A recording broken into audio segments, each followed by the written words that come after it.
രണ്ടുപേരെ വന്നിട്ടുള്ളൂ ആകെ ഇതുവരെ.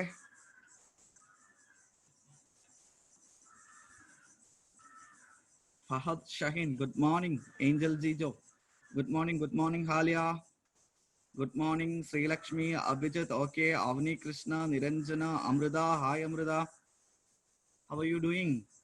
Sandra Jasmine, Aleda Seth. Sandra, how are you? Hope you are doing great. Gauri, hello Gauri.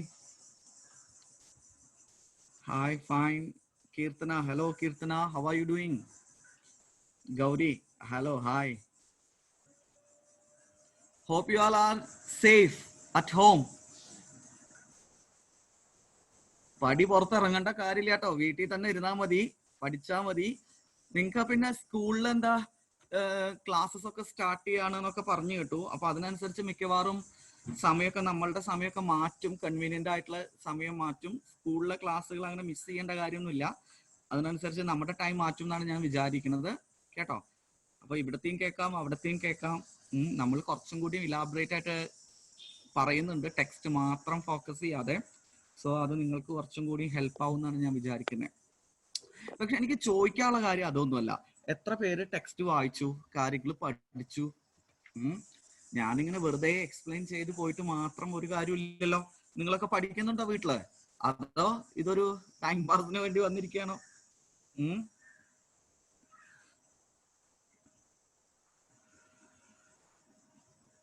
പഠിക്കുന്നുണ്ടോ? നമ്മളിപ്പോ അത്ര വലിയ കാര്യങ്ങളൊന്നും അതിന് സംസാരിച്ചില്ല. സെക്ഷൽ റീപ്രൊഡക്ഷൻ എന്താണ്, എസെക്ഷൽ റീപ്രൊഡക്ഷൻ എന്താണ്, എസെക്ഷൽ റീപ്രൊഡക്ഷൻ എന്ന് പറയുന്ന ആ ഒരു ടോപ്പിക് നമ്മൾ കംപ്ലീറ്റ് ആക്കി ചെയ്തു അല്ലെ. അത് കഴിഞ്ഞിട്ട് സെക്ഷൽ റീപ്രൊഡക്ഷൻ തുടങ്ങി. ഇന്ന് നമ്മൾ ഹോപ്പ്ഫുള്ളി സെക്ഷൽ റീപ്രൊഡക്ഷൻ നമ്മൾ കംപ്ലീറ്റ് ചെയ്യും. അത് കഴിഞ്ഞാൽ അടുത്ത ക്ലാസ്സിൽ നമ്മൾ ക്വസ്റ്റ്യൻസ് ആൻസർ ചെയ്യും, കുറച്ച് ക്വസ്റ്റ്യൻസ് ഒക്കെ ആൻസർ ചെയ്ത് പോവും. എന്നിട്ട് നിങ്ങൾക്ക് ടെക്സ്റ്റ് വായിക്കുമ്പോൾ, നമ്മൾ ഇവിടുത്തെ കാര്യങ്ങൾ കേട്ടിട്ട് ടെക്സ്റ്റ് വായിക്കുമ്പോൾ നിങ്ങൾക്ക് അത് കറക്റ്റ് ആയിട്ട് ഫോളോ ചെയ്യാൻ പറ്റുന്നുണ്ടോ? അതാണ് എനിക്ക് അറിയേണ്ട കാര്യം. Are you able to understand? നമ്മൾ ടെക്സ്റ്റ് അപ്രീഷിയേറ്റ് ചെയ്യാന്ന് പറയും. ടെക്സ്റ്റ് കൊണ്ട് എന്താണ് ഉദ്ദേശിച്ചിരിക്കുന്നത് എന്നുള്ളത് നിങ്ങൾക്ക് കൃത്യമായിട്ട് മനസ്സിലാവുന്നുണ്ടോ എന്നുള്ളതാണ്. മനസ്സിലാവുന്നുണ്ടോ? പ്രശ്നങ്ങളൊന്നും ഇല്ലല്ലോ? എന്തെങ്കിലും പ്രോബ്ലംസ് ഉണ്ടെങ്കിൽ, ഹലോ ഗൗതം, എന്തെങ്കിലും പ്രോബ്ലംസ് ഒക്കെ ഉണ്ടെങ്കിൽ നിങ്ങൾ അത് പറയാം കേട്ടോ. ഏതെങ്കിലും ടോപ്പിക്സ്, ഏതെങ്കിലും പാരഗ്രാഫ് മനസ്സിലാവാതെ അങ്ങനെയൊക്കെ വരുന്നുണ്ടെന്നുണ്ടെങ്കിൽ അത് പറഞ്ഞാൽ നമ്മൾ ഉടനെ തന്നെ അത് എക്സ്പ്ലെയിൻ ചെയ്ത് പോകും. നമുക്ക് ഇപ്രാവശ്യം ബയോളജി ഈ ഇയറിൽ തന്നെ ഈ ടോപ്പിക്സ് ഒക്കെ നമുക്ക് തറോ ആക്കി പോകണം. വെറും ഓക്കേ ഉള്ളൂ? നന്നായിരിക്കുന്നില്ലേ ഗൗതം? പനി പിടിച്ചാ? പിന്നെന്താ? അപ്പൊ ഇതൊക്കെ തന്നെയാണ്. അങ്ങനെ ഇതൊക്കെ ഒരു പുതിയ ഒരു എക്സ്പീരിയൻസ് ആണ് അല്ലെ. ഒരു കൊറോണ കാലം ഇങ്ങനെയൊന്നും ആരും പ്രതീക്ഷിക്കുന്നില്ല. ഇതൊക്കെ ഒരു ഇനി ലോകത്തിന്റെ ഗതി എങ്ങനെയാവുമെന്ന് കണ്ടു തന്നെ അറിയണം.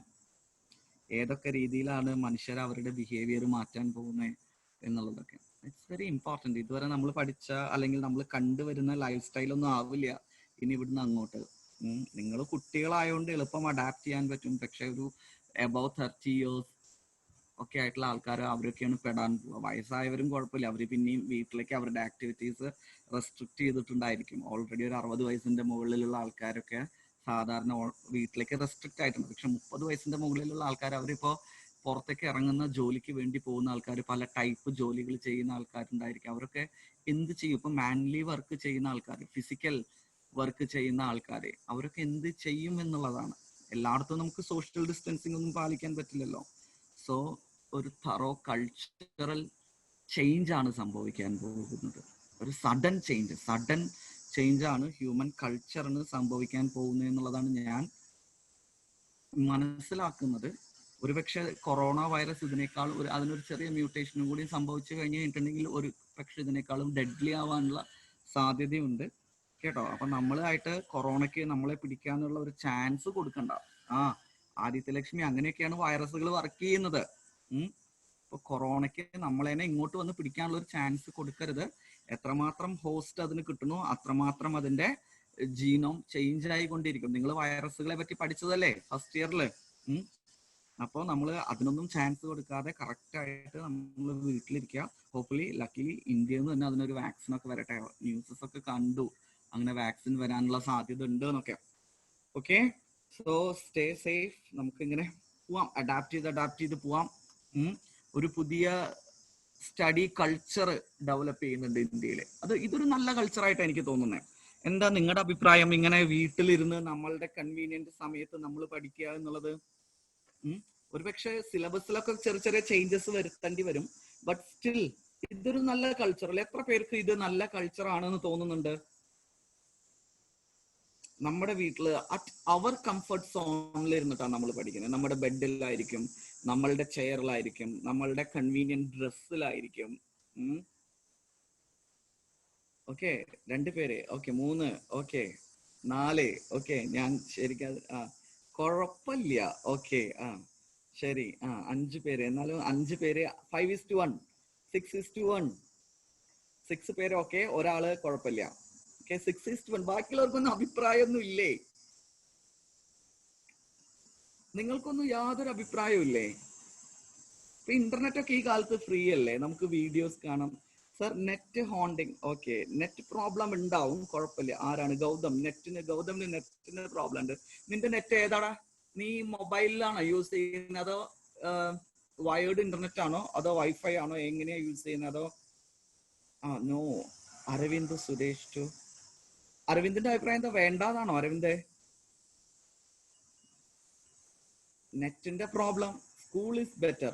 ഇതും കുഴപ്പമില്ല. Okay, school okay fine. പക്ഷെ ഇത് നമ്മളുടെ കംഫർട്ട് സോൺ അല്ലേ? ഓക്കെ, മൊബൈൽ ഹോട്ട്സ്പോട്ട് ആണ് യൂസ് ചെയ്യുന്നത്, അതാണ് പ്രശ്നം.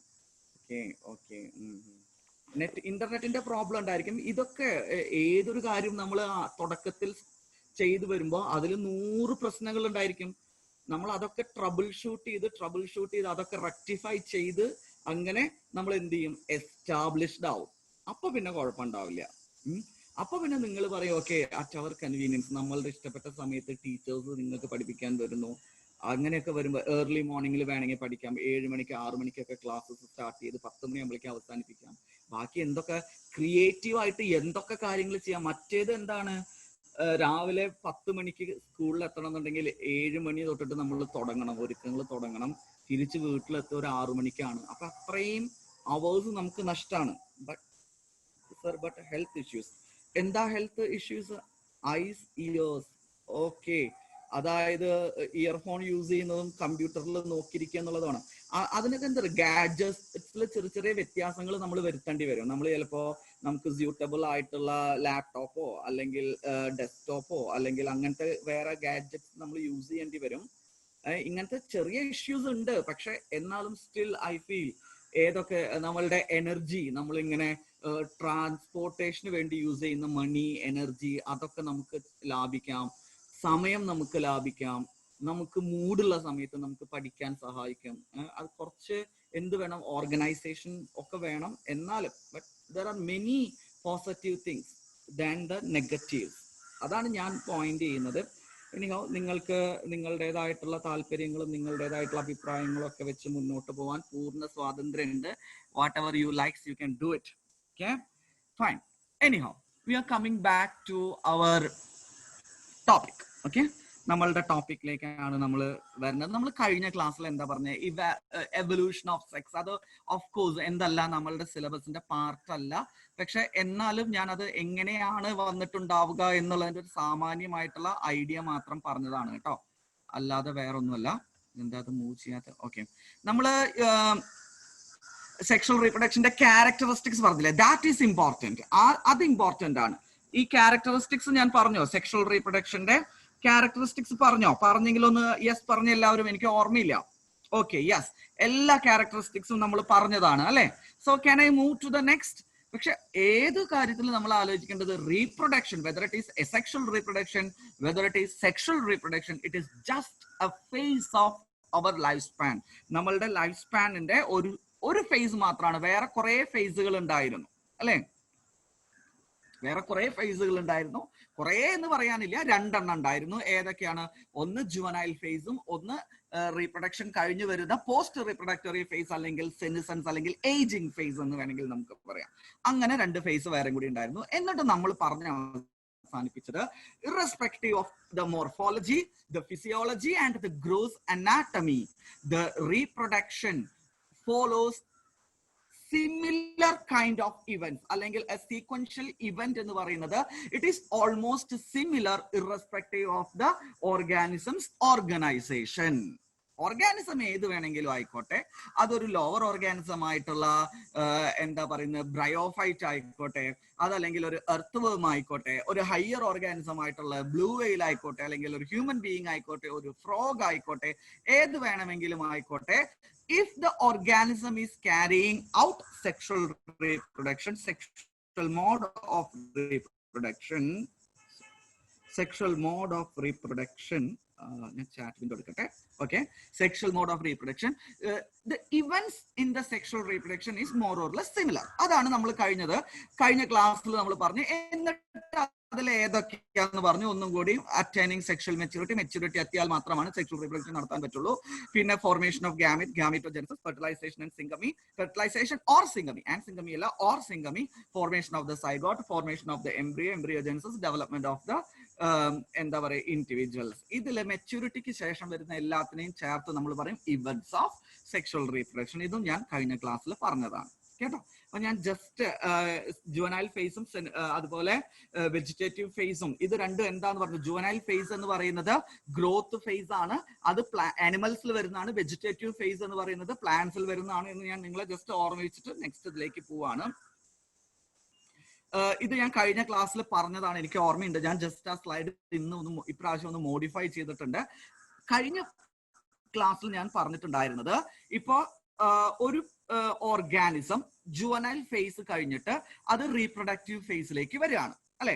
നമുക്ക് എങ്ങനെയാ തിരിച്ചറിയാൻ പറ്റുക ജുവനൈൽ ഫേസ് കഴിഞ്ഞു, റീപ്രൊഡക്റ്റീവ് ഫേസ് സ്റ്റാർട്ട് ചെയ്തു, അല്ലെങ്കിൽ ദാ ഇപ്പൊ റീപ്രൊഡക്റ്റീവ് ഫേസ് സ്റ്റാർട്ട് ചെയ്യാൻ പോവാണ്. ഇതൊക്കെ നമുക്ക് എങ്ങനെയാണ് തിരിച്ച് അറിയാൻ പറ്റുക എന്നുള്ളത്. ഇപ്പൊ അതൊരു പ്ലാന്റ് ആണെന്ന് വിചാരിക്കാം. ഇപ്പൊ നമ്മളൊരു പ്ലാന്റിലാണ്, whether it is the vegetative ഫേസിലാണോ അല്ലെങ്കിൽ റീപ്രൊഡക്റ്റീവ് ഫേസിലാണോ എന്നൊക്കെ നമുക്ക് തിരിച്ചറിയണം എന്നുണ്ടെങ്കിൽ നമ്മൾ അത് എങ്ങനെയാണ്, ഏത് മെത്തഡോളജിയിലാണ് നമ്മളത് തിരിച്ചറിയാന്ന്. ഞാൻ ഫിഗർ നിങ്ങൾക്ക് വളരെ ഭംഗിയായിട്ട് കാണിച്ചു തന്നിട്ടുണ്ട്. ജുവനൈൽ ഫേസ് അല്ലെങ്കിൽ vegetative phase, vegetative phase okay Gautham, vegetative phase ആണ് എന്നുണ്ടെങ്കിൽ അതിന്റെ ഗ്രോത്ത് ഫേസ് അത് കാണിക്കും. പക്ഷെ എപ്പോഴാണോ അതൊരു ഫ്ലവർ സ്റ്റാർട്ട് ചെയ്യുന്നത്, ഫ്ലവറിങ് സ്റ്റാർട്ട് ചെയ്യുന്നത്, ഒരു ഫ്ലവർ ഉണ്ടാകുന്നത്, ഒരു ബഡ് ഉണ്ടാകുന്നത്, ഫ്ലവർ ബഡ് കേട്ടോ, ഫ്ലവർ ബഡ് ഉണ്ടാകുന്നത്, അപ്പൊ നമുക്ക് പറയാൻ പറ്റും എന്താണ് അതിന്റെ റീപ്രൊഡക്റ്റീവ് ഫേസ് സ്റ്റാർട്ട് ചെയ്ത് കഴിഞ്ഞു. ഓക്കെ, ശ്രദ്ധിക്കാം. ഫ്ലവറിങ് എപ്പോഴാണോ സ്റ്റാർട്ട് ചെയ്യുന്നത് അപ്പൊ അതിന്റെ റീപ്രൊഡക്റ്റീവ് ഫേസ് സ്റ്റാർട്ട് ചെയ്തു എന്ന് നമുക്ക് പറയാൻ പറ്റും. പക്ഷെ നമ്മൾ ശ്രദ്ധിക്കേണ്ടത് എന്താണെന്നറിയാമോ, ഇപ്പൊ നമ്മൾ പ്ലാന്റ്സിനെ എടുത്ത് നോക്കുകയാണെന്നുണ്ടെങ്കിൽ അതിന്റെ ഈ ഫ്ലവറിങ് പാറ്റേൺ അതിങ്ങനെ പല ടൈപ്പ് ഉണ്ട്. ഫ്ലവറിങ് പാറ്റേൺ ഉണ്ട്, പല ടൈപ്പ് ഫ്ലവറിങ് പാറ്റേൺ ഉണ്ട്. ഇപ്പൊ എക്സാമ്പിൾ പറയാം, നമ്മുടെ വീടിന്റെ മുറ്റത്ത് ഒരു ചെമ്പരത്തി ചെടി ഉണ്ടെങ്കിൽ നമുക്ക് വർഷം മുഴുവൻ നമുക്ക് എന്ത് കിട്ടും, ചെമ്പരത്തി പൂ കിട്ടും. പക്ഷെ ചില പ്ലാന്റ്സ് ഒക്കെ ആണെന്നുണ്ടെങ്കിൽ നമുക്ക് ഓണക്കാലത്ത് മാത്രമേ അതിന്റെ പൂവ് കിട്ടുള്ളൂ. മനസ്സിലാവുന്നുണ്ടോ? അപ്പോ ഈ വ്യത്യാസം പ്ലാന്റ്സിലുണ്ട്. അപ്പോ ഈ വർഷം ഓണത്തിന് അത് പൂത്തു, അടുത്ത വർഷം ഓണത്തിന് അത് പൂക്കുള്ളൂ. അപ്പൊ നമ്മൾ എന്താ പറയാ, ഈ വർഷം ഓണത്തിന് പൂത്തപ്പോ ചെടി മെച്യൂർ ആയി, പിന്നെ ഓണക്കാലം കഴിഞ്ഞപ്പോ വീണ്ടും ചെടി ഇമ്മെച്യൂർ ആയി, പിന്നെ അടുത്ത ഓണത്തിന് വീണ്ടും മെച്യൂർ ആയി. അങ്ങനെയാണോ നമ്മൾ ആ ചെടീനെ കണക്കാക്കുക? മെച്യൂരിറ്റിയും ഇമ്മെച്യൂരിറ്റിയും തമ്മിൽ ഇങ്ങനെ സൈക്കിൾ ചെയ്തുകൊണ്ടിരിക്കുവോ? ഇല്ല. ഒരു പ്രാവശ്യം ഒരു പ്ലാന്റ് മെച്യൂർ ആയി കഴിഞ്ഞാല് അത് എന്നും മെച്യൂർഡ് ആണ്. പിന്നെ എന്താണ്, സീസണാലിറ്റി ആണ് കാണിക്കുന്നത്. ഫ്ലവറിങ്ങില് സീസണാലിറ്റി ആണ് കാണിക്കുന്നത് കേട്ടോ, അല്ലാതെ മെച്യൂരിറ്റിയിൽ ചേഞ്ചസ് വരുന്നില്ല. ഫ്ലവറിങ്ങിലാണ് സൈക്ലിക് ഇവന്റുകൾ സംഭവിക്കുന്നത്. ഇങ്ങനെ ഈ വ്യത്യസ്തമായിട്ടുള്ള പാറ്റേൺ, ഫ്ലവറിങ് പാറ്റേൺ കാണിക്കുന്നത് മെയിൻ ആയിട്ടും ഓർഗാനിസത്തിന്റെ, ഇവിടെ അതൊരു പ്ലാന്റ് ആയതുകൊണ്ട് പ്ലാന്റിന്റെ ലൈഫ് സ്പാനുമായിട്ട് ബന്ധപ്പെട്ടതായിരിക്കും. ഈ നമ്മൾ പറഞ്ഞ സീസണാലിറ്റി അല്ലെങ്കിൽ സൈക്ലിക് ഇവന്റ്സ്, ഞാൻ ഇങ്ങനെ സൈക്കിൾ ആണ് കാണിക്കുന്നത് കേട്ടോ. സൈക്ലിക് ഇവന്റ് ഓഫ് ഫ്ലവറിങ് വരുന്നതിന്റെ കാരണം മെയിൻലി എന്താണ്, പ്ലാന്റിന്റെ ലൈഫ് സ്പാനുമായിട്ട് റിലേറ്റഡ് ആയിട്ടുള്ളതാണ്. ഓക്കെ, അപ്പോ എന്താണ്, ഇപ്പൊ പ്ലാന്റിന്റെ ലൈഫ് സ്പാൻ അനുസരിച്ച് നമുക്ക് പ്ലാന്റ്സിനെ എങ്ങനെ ക്ലാസിഫൈ ചെയ്യാം എന്നാണ് പറയുന്നത്. ആദിലക്ഷ്മി എന്താ, ഹാലിയ ആസ്കറിന് എന്താ നോ എന്തിന് ആൻസർ? ഓക്കെ, എനിക്ക് കിട്ടിയിട്ടില്ല. ഓക്കെ ഫൈൻ, ചാറ്റ് ഇപ്പൊ പെട്ടെന്ന് എടുത്ത് നോക്കിയ കാരണം എനിവേ കുഴപ്പമില്ല. അപ്പൊ ഈ ലൈഫ് സ്പാനിനനുസരിച്ച് നമുക്ക് പ്ലാന്റിന് എന്ത് ചെയ്യാൻ പറ്റും? വീണ്ടും നമുക്ക് പ്ലാന്റിനെ ക്ലാസിഫൈ ചെയ്യാം. എങ്ങനെയാണ്? First one is annuals, biennials and perennials. ഇത് നിങ്ങൾ ആദ്യമായിട്ടല്ലല്ലോ പഠിക്കുന്നത്, ഇതിൽ മുന്നേ നിങ്ങൾ പഠിച്ചിട്ടില്ലേ? ആനുവൽസ് എന്ന് പറഞ്ഞു കഴിഞ്ഞാൽ എന്താണ്? ആ പ്ലാന്റ്സിന്റെ life span is limited to just 1 year. ഒരു വർഷം. അവരുടെ ജുവനൈൽ ഫേസും അവരുടെ റീപ്രൊഡക്റ്റീവ് ഫേസും അവരുടെ പോസ്റ്റ് റീപ്രൊഡക്റ്റീവ് ഫേസ് അല്ലെങ്കിൽ സെനിസെന്റ് ഫേസും ഒരു വർഷത്തിന്റെ ഉള്ളിൽ കംപ്ലീറ്റ് ചെയ്യുകയാണ് എന്നുണ്ടെങ്കിൽ അതിന് നമ്മൾ എന്ത് പറയും? ആനുവൽസ് എന്ന് പറയും. സോ അവർക്ക് മിക്കവാറും ഫ്ലവർ ചെയ്യാനുള്ള ചാൻസ് ഒരേ ഒരു പ്രാവശ്യം മാത്രമായിരിക്കും. ഒരേ ഒരു പ്രാവശ്യം മീൻസ് അത് ചിലപ്പോൾ 2 മാസം നീണ്ടു നിൽക്കുന്ന ഫ്ലവറിംഗ് സീസൺ ആയിരിക്കാം, 3 മാസം നീണ്ടു നിൽക്കുന്ന ഫ്ലവറിംഗ് സീസൺ ആയിരിക്കാം, ചിലപ്പോൾ 6 മാസം നീണ്ടു നിൽക്കുന്ന ഫ്ലവറിംഗ് സീസൺ ആയിരിക്കാം. പക്ഷെ within 1 year. That is the point. That is the point. You are getting? Flowering season വളരെ ലിമിറ്റഡ് ആയിരിക്കും. വിത്തിൻ ദ 1 ഇയർ, ഒരു വർഷത്തിന്റെ അകത്തായിരിക്കും. കാരണം അവരുടെ എല്ലാ ഫേസുകളും ആ ഒരു വർഷം തന്നെ കംപ്ലീറ്റ് ചെയ്യുന്നതാണ്. എക്സാമ്പിൾ വാട്ടർമെലൺ, റൈസ്, കോൺ, ഇതൊക്കെ ആനുവൽസ് ആയിട്ടുള്ള പ്ലാന്റ്സിന് എക്സാമ്പിൾ ആണ്. അവർ വർഷത്തിൽ ഒരു പ്രാവശ്യം മാത്രം ഫ്ലവർ ചെയ്യുന്ന ആൾക്കാരാണ്. രണ്ടാമത്തെ ബൈനിയൽസ്. ബൈനിയൽസ് എന്ന് പറഞ്ഞാൽ 2 വർഷത്തിൽ ഒരിക്കൽ മാത്രം പൂക്കുക. കേട്ടോ, 2 വർഷത്തിൽ ഒരിക്കൽ മാത്രം പൂക്കുക എന്ന് പറഞ്ഞു കഴിഞ്ഞാൽ ആ പൂത്ത് ആ ഒരു കായ്കൾ ഉണ്ടാകുന്നതോടുകൂടി ആ പ്ലാന്റ്സ് നശിച്ചു പോവുകയും ചെയ്യും. അതിനപ്പുറം അവർക്ക് ലൈഫ് സ്പാൻ ഇല്ല. Life span is only 2 years. Okay. അതുപോലെ ഫസ്റ്റ് ഇയർ എന്തിനു വേണ്ടിയിട്ടായിരിക്കും യൂസ് ചെയ്യുക? For the growth of vegetative parts. നല്ല റൂട്ടിങ്, ഷൂട്ടിങ് ഒക്കെ നല്ല പോലെ ഉണ്ടാവാൻ വേണ്ടി, റൂട്ട്സ് വെൽ എസ്റ്റാബ്ലിഷ്ഡ് ആവാൻ വേണ്ടി, ഷൂട്ട്സ് വെൽ എസ്റ്റാബ്ലിഷ്ഡ് ആവാൻ വേണ്ടിയിട്ടാണ് അവരെ ആദ്യത്തെ ഒരു വർഷം യൂസ് ചെയ്യുക. രണ്ടാമത്തെ വർഷത്തിലാണ് അവർ ഫ്ലവറിങ്ങിനെ പറ്റി ചിന്തിച്ചു പോവുള്ളൂ. അങ്ങനെ 2ാമത്തെ വർഷം മാത്രം ഫ്ലവർ ചെയ്ത് 2ാമത്തെ വർഷം കഴിയുന്നതോടുകൂടി എന്താണ്? ആ പ്ലാന്റുകൾ നശിച്ചു പോവുകയാണ് എന്നുണ്ടെങ്കിൽ അവരെ ബൈനിയൽസ് എന്നാണ് നമ്മൾ പറയുക. എക്സാമ്പിൾ ആണ് parsley, carrot, cabbage, onions. Okay. നിങ്ങൾ ഇതിന്റെ കൂടെ നോട്ട്സ് എഴുതി എടുക്കുന്നുണ്ടോ അതോ സ്നാപ്ഷോട്ട്സ് എടുത്ത് പോവുക ചെയ്യുന്നത്? എന്താ എനിക്ക് അറിഞ്ഞൂടാ. നല്ല ഐഡിയ ആണ്. സ്നാപ്ഷോട്ട് എടുത്ത് ഇങ്ങനെ പോവാ. അപ്പൊ നമുക്കത് റെഫർ ചെയ്യാൻ വളരെ ഈസിയാണ്. എന്താ നിങ്ങൾ ചെയ്യുന്നത്? ആരെങ്കിലും സ്നാപ്ഷോട്ട്സിനെ പറ്റി നോട്ട്സ്? നോട്ട്സ് ഇങ്ങനെ എഴുതിയെടുത്തോണ്ടിരിക്കുകയാണ് അല്ലെ? നോട്ട്സ് എഴുതിയെടുക്കുന്നത് നല്ലതാണ്.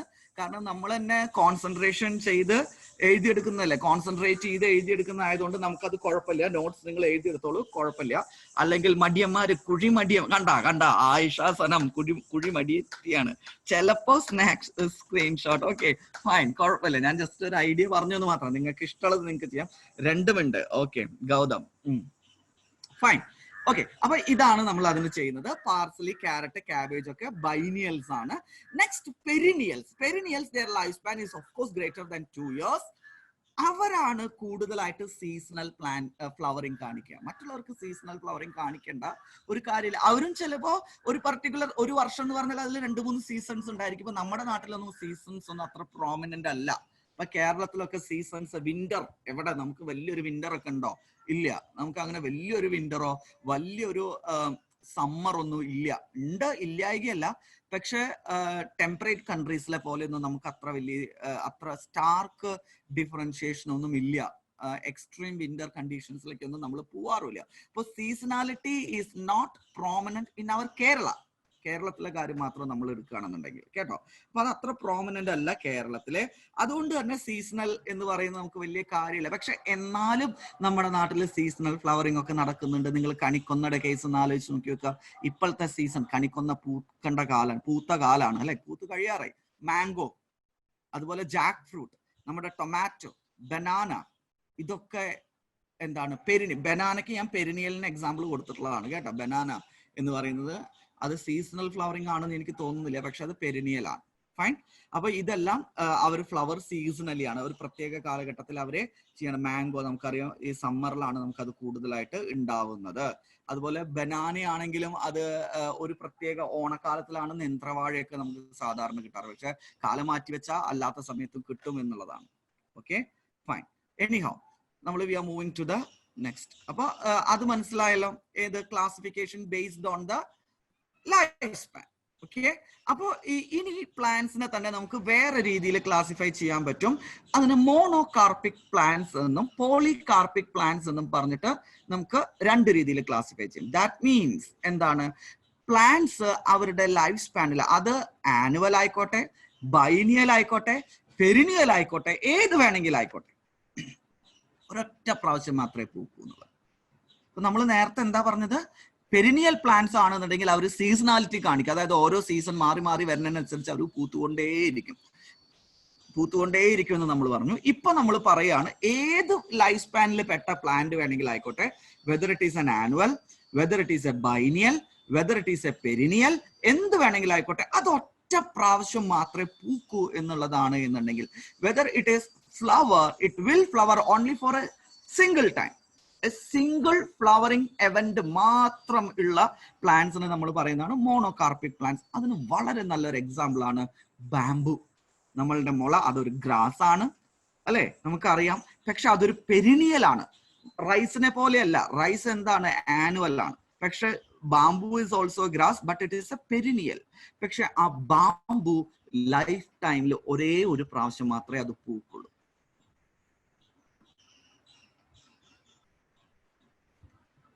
എന്താ മനസ്സിലായേ? അതും എപ്പോഴാ പൂക്കുക? 25 വർഷം കഴിഞ്ഞ് 40 വർഷം. നമ്മുടെ നാട്ടിലെ ബാംബു പൂക്കുന്നതിന് ബാംബു കട്ടടുക എന്ന് പറയാം. നിങ്ങൾക്ക് അറിയുമെന്ന് എനിക്ക് അറിഞ്ഞൂടാ, എത്ര പേർക്ക് അറിയാമെന്ന് എനിക്ക് അറിഞ്ഞൂടാ. ബാംബു ഒരു ഗ്രാസ് ആയതുകൊണ്ട് തന്നെ അതിന്റെ സീഡിനെ നമ്മൾ ഗ്രെയിൻസ് എന്നാ പറയാ അല്ലെ. നമ്മളുടെ അരി പോലെ തന്നെയാ, മുള അരി എന്നാ നമ്മൾ അതിനെ പറയാ. ചില സമയത്ത് റോഡ് സൈഡിലൊക്കെ വയനാട്ടിൽ നിന്നുള്ള മുളയരി കൊണ്ടുള്ള ഉൽപ്പന്നങ്ങൾ വിൽക്കുന്നതൊക്കെ നിങ്ങൾ ചിലപ്പോൾ കണ്ടിട്ടുണ്ടായിരിക്കും. അതല്ലെങ്കിൽ എന്താ പറയാ, അതുകൊണ്ടുണ്ടാക്കിയിട്ടുള്ള പായസം വിൽക്കുന്നത് നിങ്ങൾ ചിലപ്പോൾ കണ്ടിട്ടുണ്ടായിരിക്കും വയനാട്ടിൽ. പക്ഷെ എനിക്ക് അറിഞ്ഞൂടെ എത്രമാത്രം അത് ഒതന്റിക് ആണെന്നുള്ളത്. കാരണം മുള അങ്ങനെ ഏത് കാലത്തും പൂത്തുകൊണ്ടിരിക്കുന്നല്ല. ഒരു പ്രാവശ്യം മുള പൂത്തു കഴിഞ്ഞാൽ പിന്നെ കുറെ കാലം കഴിഞ്ഞിട്ട് അത് വീണ്ടും പൂക്കുള്ളൂ. പൂക്കില്ല, വീണ്ടും ആ മുളയ്ക്ക് പൂക്കാനുള്ള ചാൻസ് ഇല്ല. കാരണം അത് നശിച്ചു പോവുക ചെയ്യുക, അത് കട്ടട്ട് പോവുക എന്നാണ് നമ്മൾ സാധാരണ മലയാളത്തിൽ അത് പറയുക. അതിന്റെ അരി ഗ്രെയിൻസ് കൊണ്ട് നമുക്ക് എന്ത് ചെയ്യാൻ പറ്റും? അരി കൊണ്ട് ഉണ്ടാക്കുന്ന എല്ലാ സാധനങ്ങളും മുളയരി കൊണ്ടും നമുക്ക് ചെയ്യാൻ പറ്റും. ഞങ്ങളുടെയൊക്കെ ചെറുപ്പകാലങ്ങളിൽ ഞങ്ങൾ അതൊക്കെ ധാരാളം കഴിച്ചിട്ടുണ്ട്. മുളയരിയുടെ പായസമൊക്കെ ഉണ്ടാക്കി ഞങ്ങൾ കഴിച്ചിട്ടൊക്കെ ഉണ്ട്. ഞങ്ങളുടെ നാട്ടിലുള്ള മുള കട്ടട്ടപ്പം ഇതുപോലെ പൂത്തപ്പം കേട്ടോ, ഞങ്ങൾ ചെറുപ്പത്തിൽ കണ്ടിട്ടുള്ളതാണ്. പിന്നെ ഇപ്പൊ അടുത്ത കാലത്തൊന്നും മുള പൂത്തതായിട്ട് എവിടെയും കണ്ടിട്ടില്ല. അങ്ങനെ കാണാൻ ഭാഗ്യമില്ലാത്ത ആൾക്കാർക്ക് വേണ്ടിയിട്ട് ഞാൻ അവിടെ എന്ത് തന്നിട്ടുള്ളത്, അതിന്റെ ഫിഗർ തന്നിട്ടുണ്ട്, നിങ്ങൾക്കത് നോക്കാം കേട്ടോ. നമ്മുടെ ഗ്രെയിൻസ് പോലെ പൂക്കൊലയാണ്, നിങ്ങൾ ഗ്രൈനിന്റെ കൊലയാണ്, നെൽക്കതിര് പോലെ തന്നെയാണ്. കതിര് പോലെ ഈ മുളയുടെ കതിര് ഞാൻ നിങ്ങൾക്ക് അവിടെ കാണിച്ചു തന്നിട്ടുണ്ട് കേട്ടോ.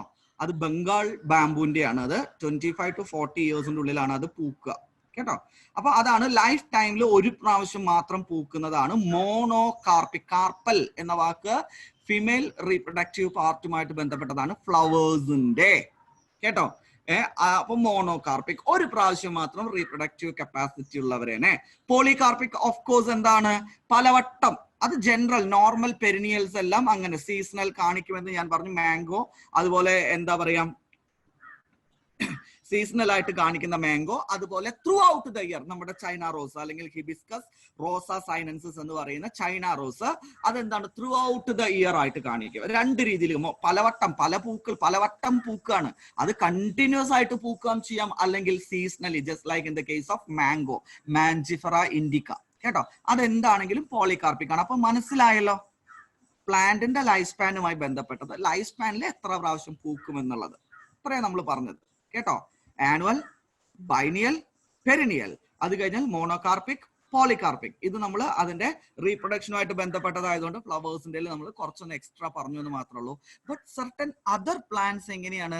ദേ show extra ordinary flowering patterns. ഇപ്പൊ നമ്മൾ പറഞ്ഞ പോലെ ചില പ്രത്യേകതകൾ എന്താ പറയുന്നത്, മുളയൊക്കെ ലൈഫിൽ ഒരു പ്രാവശ്യം മാത്രമേ പൂക്കുള്ളൂ എന്ന് പറഞ്ഞു. അതൊക്കെ ഫ്ലവേഴ്സിന്റെ അല്ലെങ്കിൽ പ്ലാന്റ്സിന്റെ റീപ്രൊഡക്റ്റീവ് പാറ്റേൺസ് ആണ്. പക്ഷെ അതില് ഒരു എക്സ്ട്രാ ഓർഡിനറി പാറ്റേൺ കാണിക്കുന്നതാണ് ഏത്? നമ്മളുടെ നീലക്കുറിഞ്ഞി. ഇത് വിൻഡോ അങ്ങോട്ട് മാറുന്നില്ല. ഓക്കെ, നീലക്കുറിഞ്ഞി സ്ട്രോബിലാന്തസ് കുന്തിയാന എന്നുള്ളതാണ് അതിന്റെ പേര്. സ്ട്രോബിയാനസ് കുന്തിയാന. വേണ്ട ആൾക്കാർക്ക് അത് നോട്ട് ചെയ്ത് എഴുതിയെടുക്കാം. Strobilanthes kunthiana. Okay, fine, of course. ഇത് നമുക്ക് എവിടെയാ കാണുന്നത്? നീലക്കുറിഞ്ഞിയുടെ ഡിസ്ട്രിബ്യൂഷൻ സൗത്ത് ഇന്ത്യയിലാണ് നീലക്കുറിഞ്ഞിയുടെ ഡിസ്ട്രിബ്യൂഷൻ ഉള്ളത്.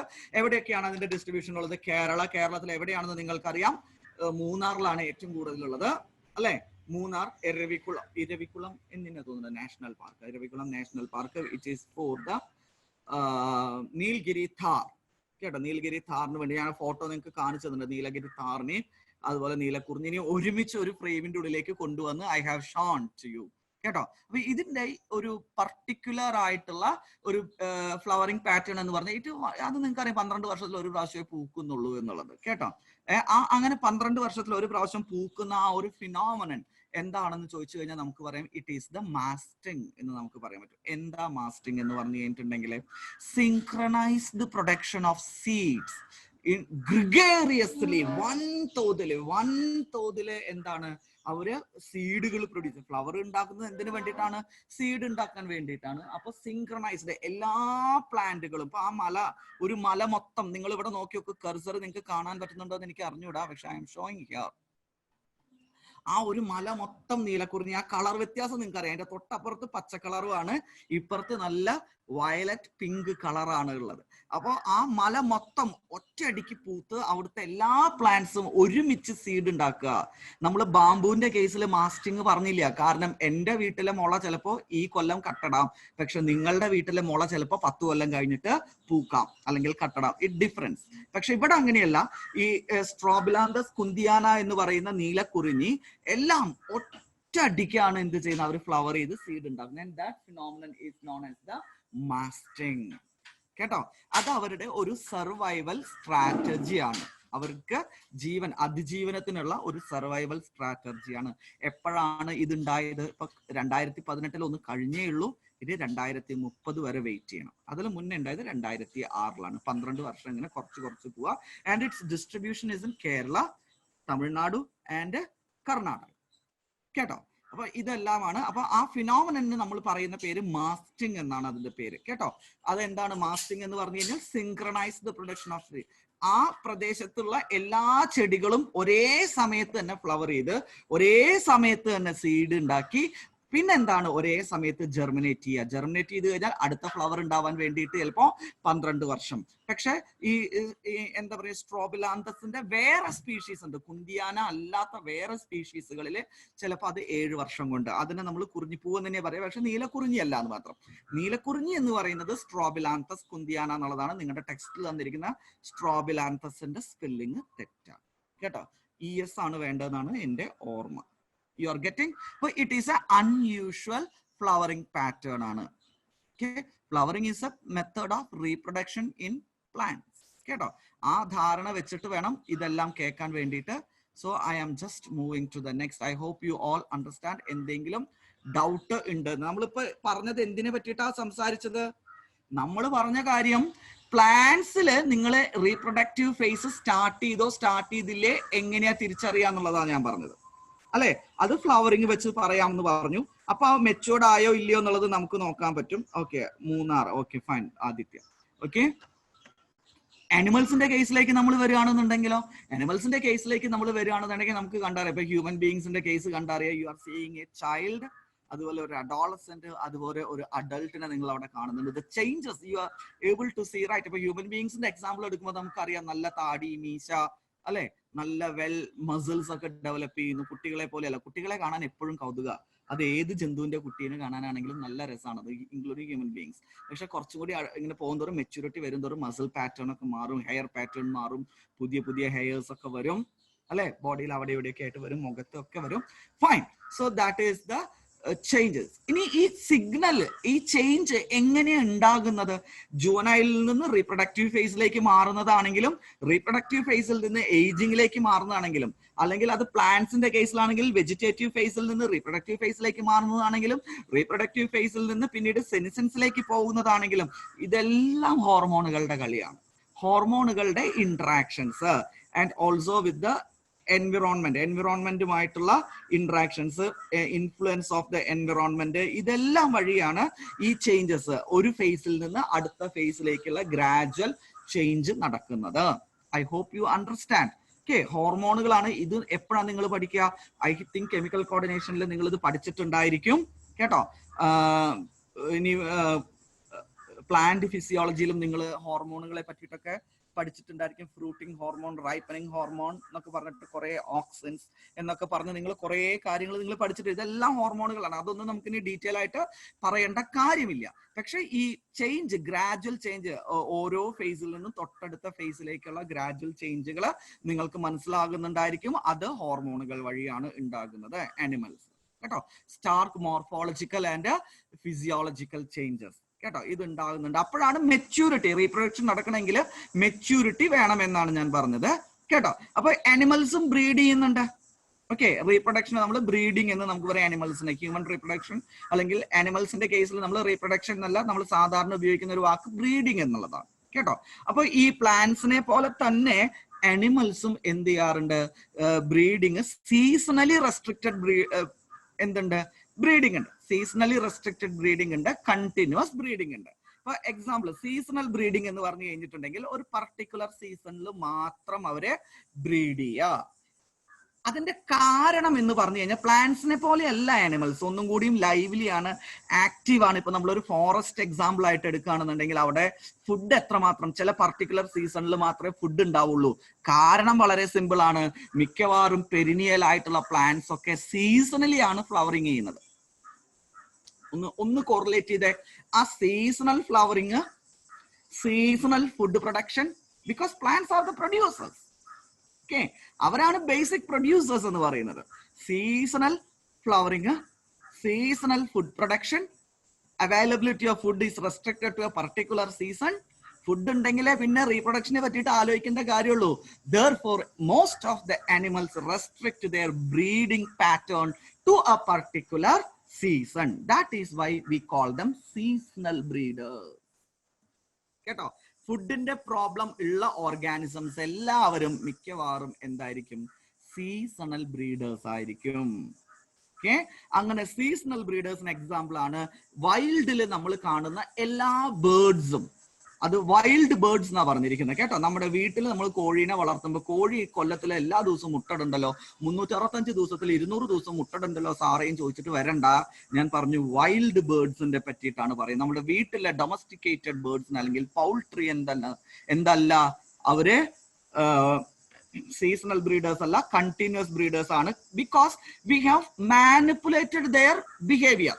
എങ്ങനെ, ഹോർമോൺ ട്രീറ്റ്മെന്റ് ഒക്കെ കൊടുത്തിട്ടായിരിക്കും. നമ്മൾ പറയും കോഴിയിലൊക്കെ ഇപ്പൊ ഹോർമോൺസ് ആണ്, അതാണ് ഇതാണെന്നൊക്കെ പറയും. We are manipulating them. അവരുടെ ഫിസിയോളജീനെ മാനിപ്പുലേറ്റ് ചെയ്തിട്ടാണ് നമ്മൾ അവരുടെ സീസണൽ ബ്രീഡിംഗ് എന്നുള്ളതിൽ നിന്ന് മാറ്റി കണ്ടിന്യൂസ് ബ്രീഡിംഗിലേക്ക് നമ്മൾ കൊണ്ടുവന്നിട്ടുള്ളത്. ഫൈൻ. അതുപോലെ വൈൽഡിലുള്ള നമ്മുടെ frogs, lizards, dear, squirrels, fishes എല്ലാം നോക്കൂ. ഇവരെല്ലാം നോക്കുകയാണെന്നുണ്ടെങ്കിൽ മോസ്റ്റ്ലി എന്താണ്, പ്ലാന്റ്സിനെ ഡയറക്ട്ലി ആയിട്ട് എന്താ പറയുന്നത്, ഡയറക്ട്ലി ഡിപ്പെൻഡ് ചെയ്യുന്ന ഓർഗാനിസംസ്, ലോവർ ഓർഗാനിസംസ്, അവർ കൂടുതലായിട്ട് സീസണൽ ബ്രീഡിംഗ് കാണിക്കും കേട്ടോ. എന്നാൽ അത് മാത്രമല്ല ക്രൈറ്റീരിയ, സീസണൽ ബ്രീഡിങ്ങിന്റെ വേറെ കുറെ ക്രൈറ്റീരിയകൾ ഉണ്ട്. രണ്ടാമത്തെയാണ് എന്ത്, പ്രിഡേറ്ററി സ്പീഷീസിന്റെ ത്രെട്ട്. പ്രിഡേറ്ററി സ്പീഷീസിന്റെ ത്രെട്ട്, അവര് പ്രിഡേറ്ററി സ്പീഷീസിന്റെ നമ്പർ കുറയുന്ന സമയത്ത് അത് നോക്കി ബ്രീഡിംഗ് നടത്തുന്ന ഓർഗാനിസംസ് ഉണ്ട്. ഫുഡിന്റെ അവൈലബിലിറ്റി മാത്രമല്ല, it is not the sole criteria which decide the seasonal breeding. അതല്ല, വേറെ കുറെ ഫാക്ടേഴ്സ് ഉണ്ട്. ഈവൻ ടെമ്പറേച്ചർ, നല്ല വിന്റർ കണ്ടീഷനിലൊന്നും എന്ത് ചെയ്യില്ല, ഈ സ്ക്യൂരൽസ് ഒന്നും ബ്രീഡ് ചെയ്യില്ല. കാരണം ഇവരൊക്കെ വളരെ ചെറിയ ഓർഗാനിസംസ് ആണ്. അപ്പോൾ ഇവർക്ക് ഒരു വിന്റർ സീസണിൽ കുട്ടി ഉണ്ടായി കഴിഞ്ഞാൽ കുട്ടിക്ക് ആവശ്യമായിട്ടുള്ള ടെമ്പറേച്ചർ കൊടുക്കാനൊന്നും പറ്റില്ല. മാത്രമല്ല breast feeding, squirrels are of course rodents ആണ്, മാമൽസ് ആണ്, അവർ ബ്രസ്റ്റ് ഫീഡിങ് നടത്തുന്ന ആൾക്കാരാണ്. അവർക്ക് breast feeding is very energetically expensive. മാത്രമല്ല തെർമോ റെഗുലേഷനും നല്ല എനർജറ്റിക്കലി എക്സ്പെൻസീവ് ആയിട്ടുള്ള ഒരു ഫിനോമിനൻ ആണ്. എന്ന് പറഞ്ഞു കഴിഞ്ഞിട്ടുണ്ടെങ്കിൽ വിന്റർ സീസണിൽ വിറയ്ക്കും, ബോഡി ടെമ്പറേച്ചർ നിലനിർത്താൻ പറ്റില്ല. അപ്പോൾ എന്താ പറയാ, തെർമോജനസിസ് എന്ന് പറയുന്ന പ്രോസസ്സിന് അവർക്ക് നല്ലപോലെ എനർജി ചെലവാകും.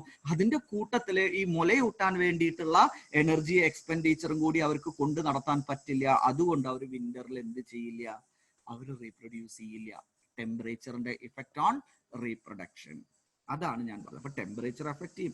സംടൈംസ് ലൈറ്റ് നമുക്കറിയാം. നിങ്ങൾ ഹോർമോൺ പഠിച്ചപ്പം ഇത് പഠിച്ചു, മെലറ്റോണിൻ, ഹൈപ്പോതലാമസ്, മെലറ്റോണിൻ, ഈ ഹൈപ്പോതലാമസ് ഒക്കെ നമ്മുടെ റീപ്രൊഡക്ഷനിൽ വളരെ ഇമ്പോർട്ടന്റ് റോൾ ഉള്ളതാണ്.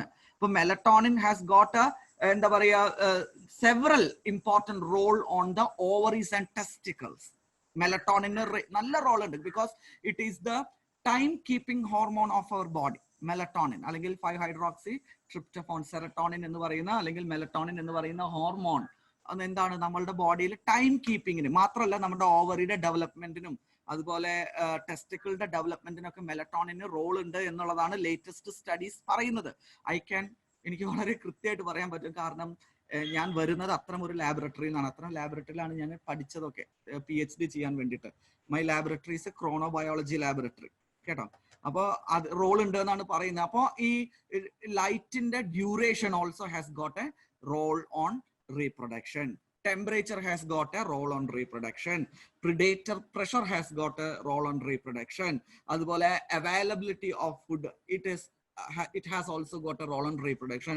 ഇങ്ങനെ നോക്കുകയാണെന്നുണ്ടെങ്കിൽ റീപ്രൊഡക്ഷനെ കൺട്രോൾ ചെയ്യുന്ന several factors ഉണ്ട്, and based on that some organisms may restrict their reproduction to a particular time period, and they are known as the seasonal breeders. I have given you the examples. എന്നാൽ ഈ പ്രശ്നമില്ലാത്ത കുറെ organisms ഉണ്ട്, അവർക്ക് ഇതിനെ പറ്റിയൊന്നും ആലോചിക്കണ്ട. Example ആയിട്ട് honey bee ക്വീനെ പൊന്നുപോലെ നോക്കാൻ അവിടെ ആരൊക്കെയുണ്ട്? സ്ലേവ്സ്, അതായത് വർക്കേഴ്സ് ഉണ്ട്, അതുപോലെ ഡ്രോൺ മെയിൽസ് ഉണ്ട്. അപ്പൊ ഹണി ബി ക്വീനിന് ഒന്നും ചെയ്യേണ്ട കാര്യമില്ല, ആകെ ഒരേ ഒരു ജോലി മാത്രമേ ചെയ്യേണ്ടതുള്ളൂ. എന്താണ്? To lay eggs. അപ്പൊ honey bee queen continues breeder ആണ്. പൗൾട്രി, നമ്മുടെ വീട്ടിലെ കോഴി, റാബിറ്റ് നമ്മുടെ വീട്ടിൽ വളർത്തുന്നതാണെങ്കിലും അത് ഇവിടെ ഉള്ളതാണെങ്കിലും കാട്ടിലുള്ളതാണെങ്കിലും റാബിറ്റിന്റെ അവിടുത്തെ സ്ട്രാറ്റജി എന്താണ്? അവിടെ വേറെയാണ്. അതിന് ഹൈ ത്രെട്ട് ഓഫ് പ്രിഡേഷൻ ആണ്. ഹൈ ത്രെട്ട് ഓഫ് പ്രിഡേഷൻ വരികയാണെന്നുണ്ടെങ്കിൽ അതിന് എല്ലാ കാർണിവോർ ഓർഗാനിസംസ് റാബിറ്റിന് പിടിച്ച് തിന്നും. അപ്പൊ റാബിറ്റിന് അവരുടെ സ്പീഷീസ് നിലനിർത്തണമെങ്കിൽ വൺ തോതിൽ എന്ത് ചെയ്തേ പറ്റൂ? റീപ്രൊഡ്യൂസ് ചെയ്തേ പറ്റൂ. അതുകൊണ്ട് അവർ എന്ത് ചെയ്യുന്നു? ഫോറസ്റ്റിൽ, വൈൽഡിലാണെങ്കിലും നമ്മുടെ വീട്ടിലാണെങ്കിലും അവർ കണ്ടിന്യൂസ് ആയിട്ട് ബ്രീഡ് ചെയ്യണം. ഒരു റാബിറ്റിന്റെ കുട്ടി 28 ദിവസം കൊണ്ട് വളർന്ന് മെച്ചുവർ ആയി കഴിഞ്ഞാൽ അടുത്ത ദിവസം mother can get another pregnancy. അങ്ങനെ അത് കണ്ടിന്യൂസ് ആയിട്ട്. മൈസ് ഒക്കെ വളരെ സിമ്പിൾ ആണ്. 5-6 ദിവസം കൂടുമ്പോൾ അവരുടെ എസ്ട്രസ് പീരീഡ് ആണ്. Estrus period, I will come to that estrus okay later. ഇപ്പൊ തന്നെ ഞാൻ നിങ്ങളോട് പറയും. 5-6 ദിവസം, 6 ദിവസം വേണ്ടു അവർക്ക് എസ്ട്രസ് പീരീഡ്. ഒരു ഫീമെയിൽ മൈസ് ആണ് എങ്കിൽ estrus will be continuously in 5 to 6 days. Okay, അപ്പൊ കണ്ടിന്യൂസ് ആയിട്ട് അവർക്ക് അത് ചെയ്യാൻ പറ്റും. കാറ്റലും അതുപോലൊക്കെ തന്നെയാണ്. അപ്പൊ 2 ടൈപ്പ് ബ്രീഡിംഗ് പാറ്റേൺ ആണ് ആര് കാണിക്കുന്നത്? ഓർഗാനിസംസ് കാണിക്കുന്നത്. ക്വസ്റ്റ്യൻ അതല്ല, നമ്മൾ ഇതിൽ ഏതാ? സീസണൽ ബ്രീഡേഴ്സ് ആണോ കണ്ടിന്യൂസ് ബ്രീഡേഴ്സ് ആണോ? ഓ, ഗൗതം ചാടി കയറി ആൻസർ ചെയ്ത് വെച്ചിട്ടുണ്ട് കേട്ടോ. Okay, continuous. അപ്പൊ നിങ്ങൾക്ക് കാര്യങ്ങൾ മനസ്സിലാവും. Why it is continuous? Why? I want the reason.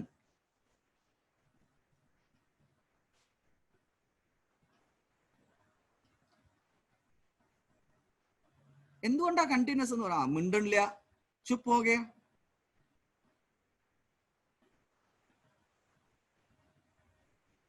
Show, നമ്മുടെ വീട്ടിലൊക്കെ അനിയന്മാരുടെയും ചേച്ചിമാരുടെയും ഒക്കെ ഇതൊക്കെ ഏട്ടനേക്കാൾ 1 വയസ്സുള്ള അനിയന്റെ വ്യത്യാസം, അല്ലെങ്കിൽ 2 വയസ്സുള്ള അനിയന്റെ വ്യത്യാസം. We didn't have much threat of production. അതല്ല, സിമ്പിൾ. ഓ, ആദിലക്ഷ്മി, നമുക്ക് എല്ലായ്പ്പോഴും ഫുഡ് അവൈലബിൾ അല്ല. കണ്ടിന്യൂസ് ഫുഡ് അവൈലബിൾ ആയിട്ട് റിലേഷൻ ഒന്നും ഇല്ല. കണ്ടിന്യൂസ് എന്ന് പറഞ്ഞാൽ എന്താണ്? എനി ടൈം നമുക്ക് എന്ത് ചെയ്യാൻ പറ്റും? റീപ്രൊഡ്യൂസ് ചെയ്യാൻ പറ്റുകയാണെന്നുണ്ടെങ്കിൽ. ഇപ്പൊ നമ്മുടെ വീട്ടിൽ നോക്കി നോക്കൂ, നമ്മുടെ ചേട്ടൻ നമ്മളെക്കാളും ചിലപ്പോൾ 1 വയസ്സിന് വ്യത്യാസം ഉണ്ടാവുള്ളൂ, അല്ലെങ്കിൽ 2 വയസ്സിന് വ്യത്യാസം ഉണ്ടാവുള്ളൂ. നമ്മുടെ അനിയൻ നമ്മളെക്കാൾ 1 വയസ്സിനോ 2 വയസ്സിനോ. ദാറ്റ് മീൻസ് നമ്മുടെ പ്രഗ്നൻസി പീരീഡ് എന്ന് പറയുന്നത് 10 മാസമാണ് അല്ലെ? 10 മാസം കഴിഞ്ഞു കഴിഞ്ഞാൽ ഉടനെ തന്നെ ഫീമെയിൽ എന്ത് ചെയ്യും? Female will resume the reproductive capacity. Okay, anytime reproduce, എപ്പോ വേണമെങ്കിൽ റീപ്രൊഡ്യൂസ് ചെയ്യാം, കണ്ടിന്യൂസ് ആയിട്ട് റീപ്രൊഡ്യൂസ് ചെയ്യാം ഫീമെയിൽസ്. അതായത് ഫീമെയിലിന്റെ റീപ്രൊഡക്ഷൻ കപ്പാസിറ്റി എന്ന് പറയുന്നത് ഒരു 12 ഏജിൽ സ്റ്റാർട്ട് ചെയ്തിട്ട് ഒരു 50 ഏജ് വരെ ഉണ്ടാവുന്നതാണ്. And she is able to conceive yearly, എല്ലാ വർഷവും. കാരണം എന്താണ്? 10 മാസം കുട്ടിക്ക് ടൈം കൊടുക്കണം, ജസ്റ്റേഷൻ പീരീഡ് എന്ന് നമ്മൾ പറയുന്നത് കൊടുക്കണം. അത് കഴിഞ്ഞു കഴിഞ്ഞാൽ ഉടനെ തന്നെ she can conceive the next pregnancy. അത് കഴിഞ്ഞു കഴിഞ്ഞാൽ if she want she can conceive the next time. അങ്ങനെ നമ്മുടെ പഴയ വീട്ടുകളിലൊക്കെ എടുത്ത് നോക്കി കഴിഞ്ഞാൽ ഒരു വീട്ടിൽ 10 കുട്ടികൾ 12 കുട്ടികൾ, ചേട്ടനും അനിയന്മാരും ഒക്കെ തമ്മിൽ ഓരോ വയസ്സിന്റെ വ്യത്യാസം അല്ലെങ്കിൽ 2 വയസ്സിന്റെ വ്യത്യാസം ഉണ്ടാവുള്ളൂ. What does it shows? Continuous conception. Okay, any time reproduce, എല്ലായ്പ്പോഴും നമുക്ക് റീപ്രൊഡ്യൂസ് ചെയ്യാൻ പറ്റും. അതാണ് കണ്ടിന്യൂസ് ബ്രീഡിംഗ് എന്നുള്ളതുകൊണ്ട് ഉദ്ദേശിക്കുന്നുള്ളൂ.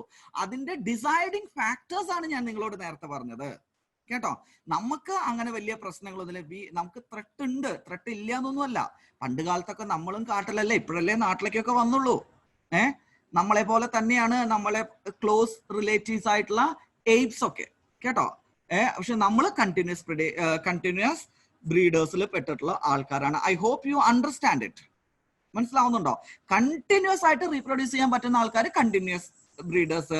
കണ്ടിന്യൂസ് ആയിട്ട് പറ്റില്ല, പർട്ടിക്കുലർ പീരീഡ്, ടൈം പീരീഡിൽ മാത്രമേ പറ്റുന്നുള്ളൂ എങ്കിൽ അവരാണ് seasonal breeders. Okay, we are continuous breeder.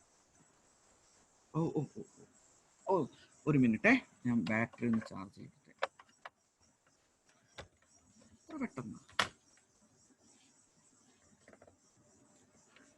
ഒറ്റ മിനിറ്റ് കേട്ടോ. അഥവാ ഇതൊന്ന് ഷട്ട് ഡൗൺ ആയാലും ഞാൻ ഒരേ മിനിറ്റിൽ തിരിച്ചു വരും. ആരും പേടിക്കണ്ട. എൻ്റെ ലാപ്ടോപ്പിന് ചെറിയൊരു ഇത്ര പെട്ടെന്ന് അത്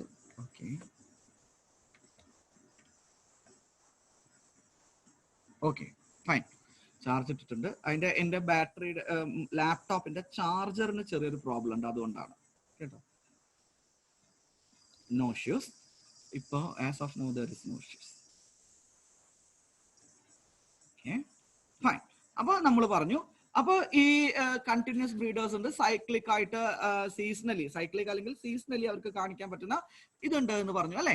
അപ്പൊ നമ്മൾ ഹയർ ഓർഡർ ആനിമൽസിന്, അതായത് പ്ലാസന്റൽ മാമൽസിനെ നമ്മൾ എടുക്കുകയാണ് എന്നുണ്ടെങ്കിൽ അവരുടെ റീപ്രൊഡക്റ്റീവ് ബിഹേവിയർ നമ്മൾ പഠിക്കുകയാണെന്നുണ്ടെങ്കിൽ നമുക്ക് 2 തരത്തിലുള്ള റീപ്രൊഡക്റ്റീവ് ബിഹേവിയർ ആണ് നമുക്ക് കാണാൻ പറ്റുക. അതിൽ 2 ആയിട്ട് നമുക്ക് തിരിക്കാൻ പറ്റും. ഈ റീപ്രൊഡക്ഷനെ നമുക്ക് 2, അതൊന്ന് എസ്ട്രസ് സൈക്കിളും രണ്ടാമത്തത് മെൻസ്ട്രൽ സൈക്കിളും എന്ന് നമുക്ക് പറയാൻ പറ്റും. ഓക്കെ, അതായത് മാമൽസിൽ തന്നെ ഈ സൈക്ലിക് ആയിട്ടുള്ള റീപ്രൊഡക്റ്റീവ് ബിഹേവിയർ ഫിമെയിൽസിലെ 2 തരത്തിലുണ്ട്. ഓക്കെ, ഇപ്പൊ ഹ്യൂമൻ ബീയിങ്സിന്റെ ഫിമെയിൽസ് ആണെങ്കിലും മറ്റ് മാമൽസിലുള്ള ഫിമെയിൽസ് ആണ്. ഒരു ഫിമെയിൽ സ്ക്യുരൽ, ഒരു female cow is A female of course, അല്ലെങ്കിൽ ഒരു ഫിമെയിൽ സ്ക്യുരല്, അല്ലെങ്കിൽ അതുപോലെ ഫിമെയിൽ ഒരു ഡോഗ് അല്ലെ, അങ്ങനെയുള്ള ഓർഗാനിസംസ്, ഒരു ഫിമെയിൽ കാറ്റ്, ഇതൊക്കെ എടുത്ത് നോക്കുകയാണെങ്കിൽ ആസ് കമ്പയർ ടു ഫിമെയിൽ, നമ്മളുടെ ഹ്യൂമൻ ബീയിങ്സിലെ ഫിമെയിൽ ഒക്കെ എടുത്ത് നോക്കുകയാണെങ്കിൽ എങ്ങനെയാണ് ഇത് നമ്മൾ മാറി വരുന്നത് എന്നുള്ളതാണ് നമ്മൾ നോക്കുന്നത്. കേട്ടോ, എങ്ങനെയാണ് അവരുടെ സൈക്ലിക് റീപ്രൊഡക്റ്റീവ് ബിഹേവിയർ വരുന്നത് എന്നുള്ളത്. അതിനെ നമ്മൾ 2 തരത്തിലാണ് എന്ത് ചെയ്തിട്ടുള്ളത്, ക്ലാസിഫൈ ചെയ്തിട്ടുള്ളത്. ദ സൈക്ലിക് ബിഹേവിയർ, ഒന്ന് എസ്ട്രസ് സൈക്കിൾ എന്ന cyclic behaviour, cyclic reproductive behaviour ആണ് കേട്ടോ. സൈക്ലിക് റീപ്രൊഡക്റ്റീവ് ബിഹേവിയർ ആണ്. One is the estrus cycle, അതുപോലെ second one is the menstrual cycle. Of course menstrual cycle ആരിൽ വരുന്നതാണ്? ഹ്യൂമൻ ബീയിങ്സിൽ വരുന്നതാണ്. നമ്മൾ അതിനെ മെൻസ്ട്രൽ പീരീഡ് എന്ന് പറയും. അത് ഓവർ 28 ഡേയ്സിലും വരുന്നതാണ്. നിങ്ങൾ കെമിക്കൽ കോർഡിനേഷനിൽ ഇതിന് ഹോർമോൺസ് പഠിച്ചിട്ടുണ്ടോ എന്ന് ചോദിച്ചാൽ എനിക്ക് ഓർമ്മയില്ല, കാരണം ഞാൻ ആ ചാപ്റ്റർ വായിച്ച് നോക്കിയിട്ടില്ല. പക്ഷെ ഹ്യൂമൻ റീപ്രൊഡക്ഷനിൽ നിങ്ങൾ എക്സ്റ്റെൻസീവ് ആയിട്ട് അതിനെ പറ്റി പഠിക്കും. Because I already told you reproduction is always costly for the females. അപ്പൊ ജസ്റ്റ് ആലോചിച്ച് നോക്കുക, ഒരു ഫീമെയിൽ, ഹ്യൂമൻ ഫീമെയിലിനെ സംബന്ധിച്ചിടത്തോളം എഗ് അല്ലെങ്കിൽ ഓവം, ഫീമെയിൽ ഗാമീറ്റിനെ നമ്മൾ പറയുന്ന പേരാണ് എഗ് അല്ലെങ്കിൽ ഓവം. 1 മാസത്തില് 1 എണ്ണം മാത്രമേ ഉണ്ടാവുന്നുള്ളൂ. മനസ്സിലാവുന്നുണ്ടോ? മെയിൽസിൽ അങ്ങനെയല്ല. മെയിൽസ് റീപ്രൊഡക്റ്റീവ്ലി മെച്യൂർ ആയി കഴിഞ്ഞാൽ മരിക്കുന്ന ദിവസം വരെ സ്പേം പ്രൊഡക്ഷൻ ആണ്.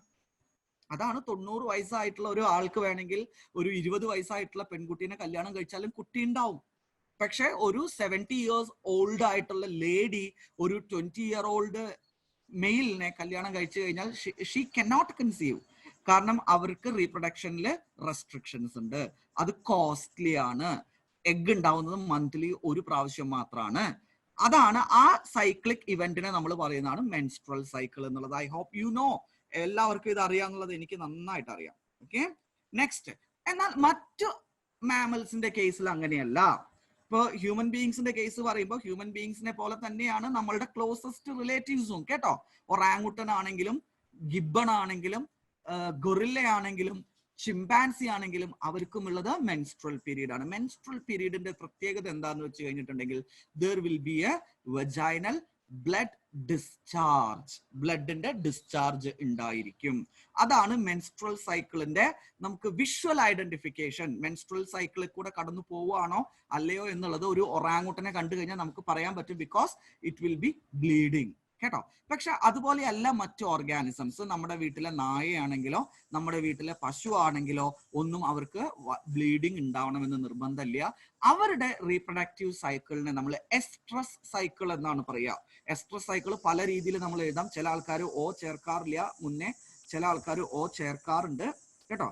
എന്താണെങ്കിലും കുഴപ്പമില്ല.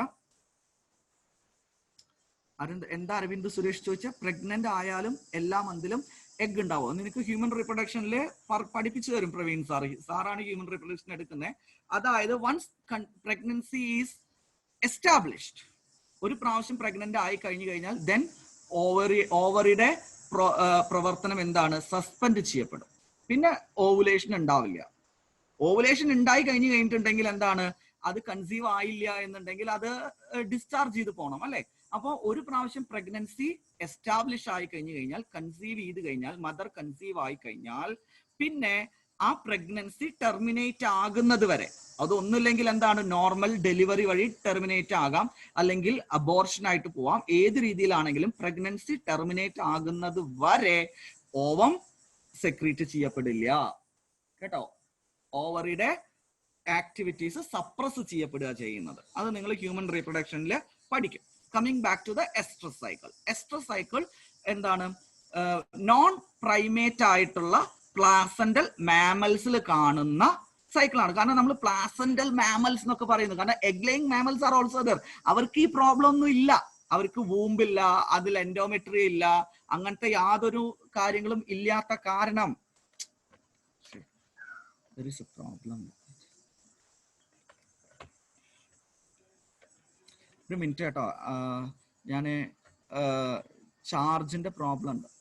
ചാർജർ ഇഷ്യൂ ഉണ്ട്, അത് മാറ്റി മേടിക്കാനും പറ്റുന്നില്ല. ഇപ്പോ ചാർജർ പകുതി നാശമായിട്ടായിരിക്കും.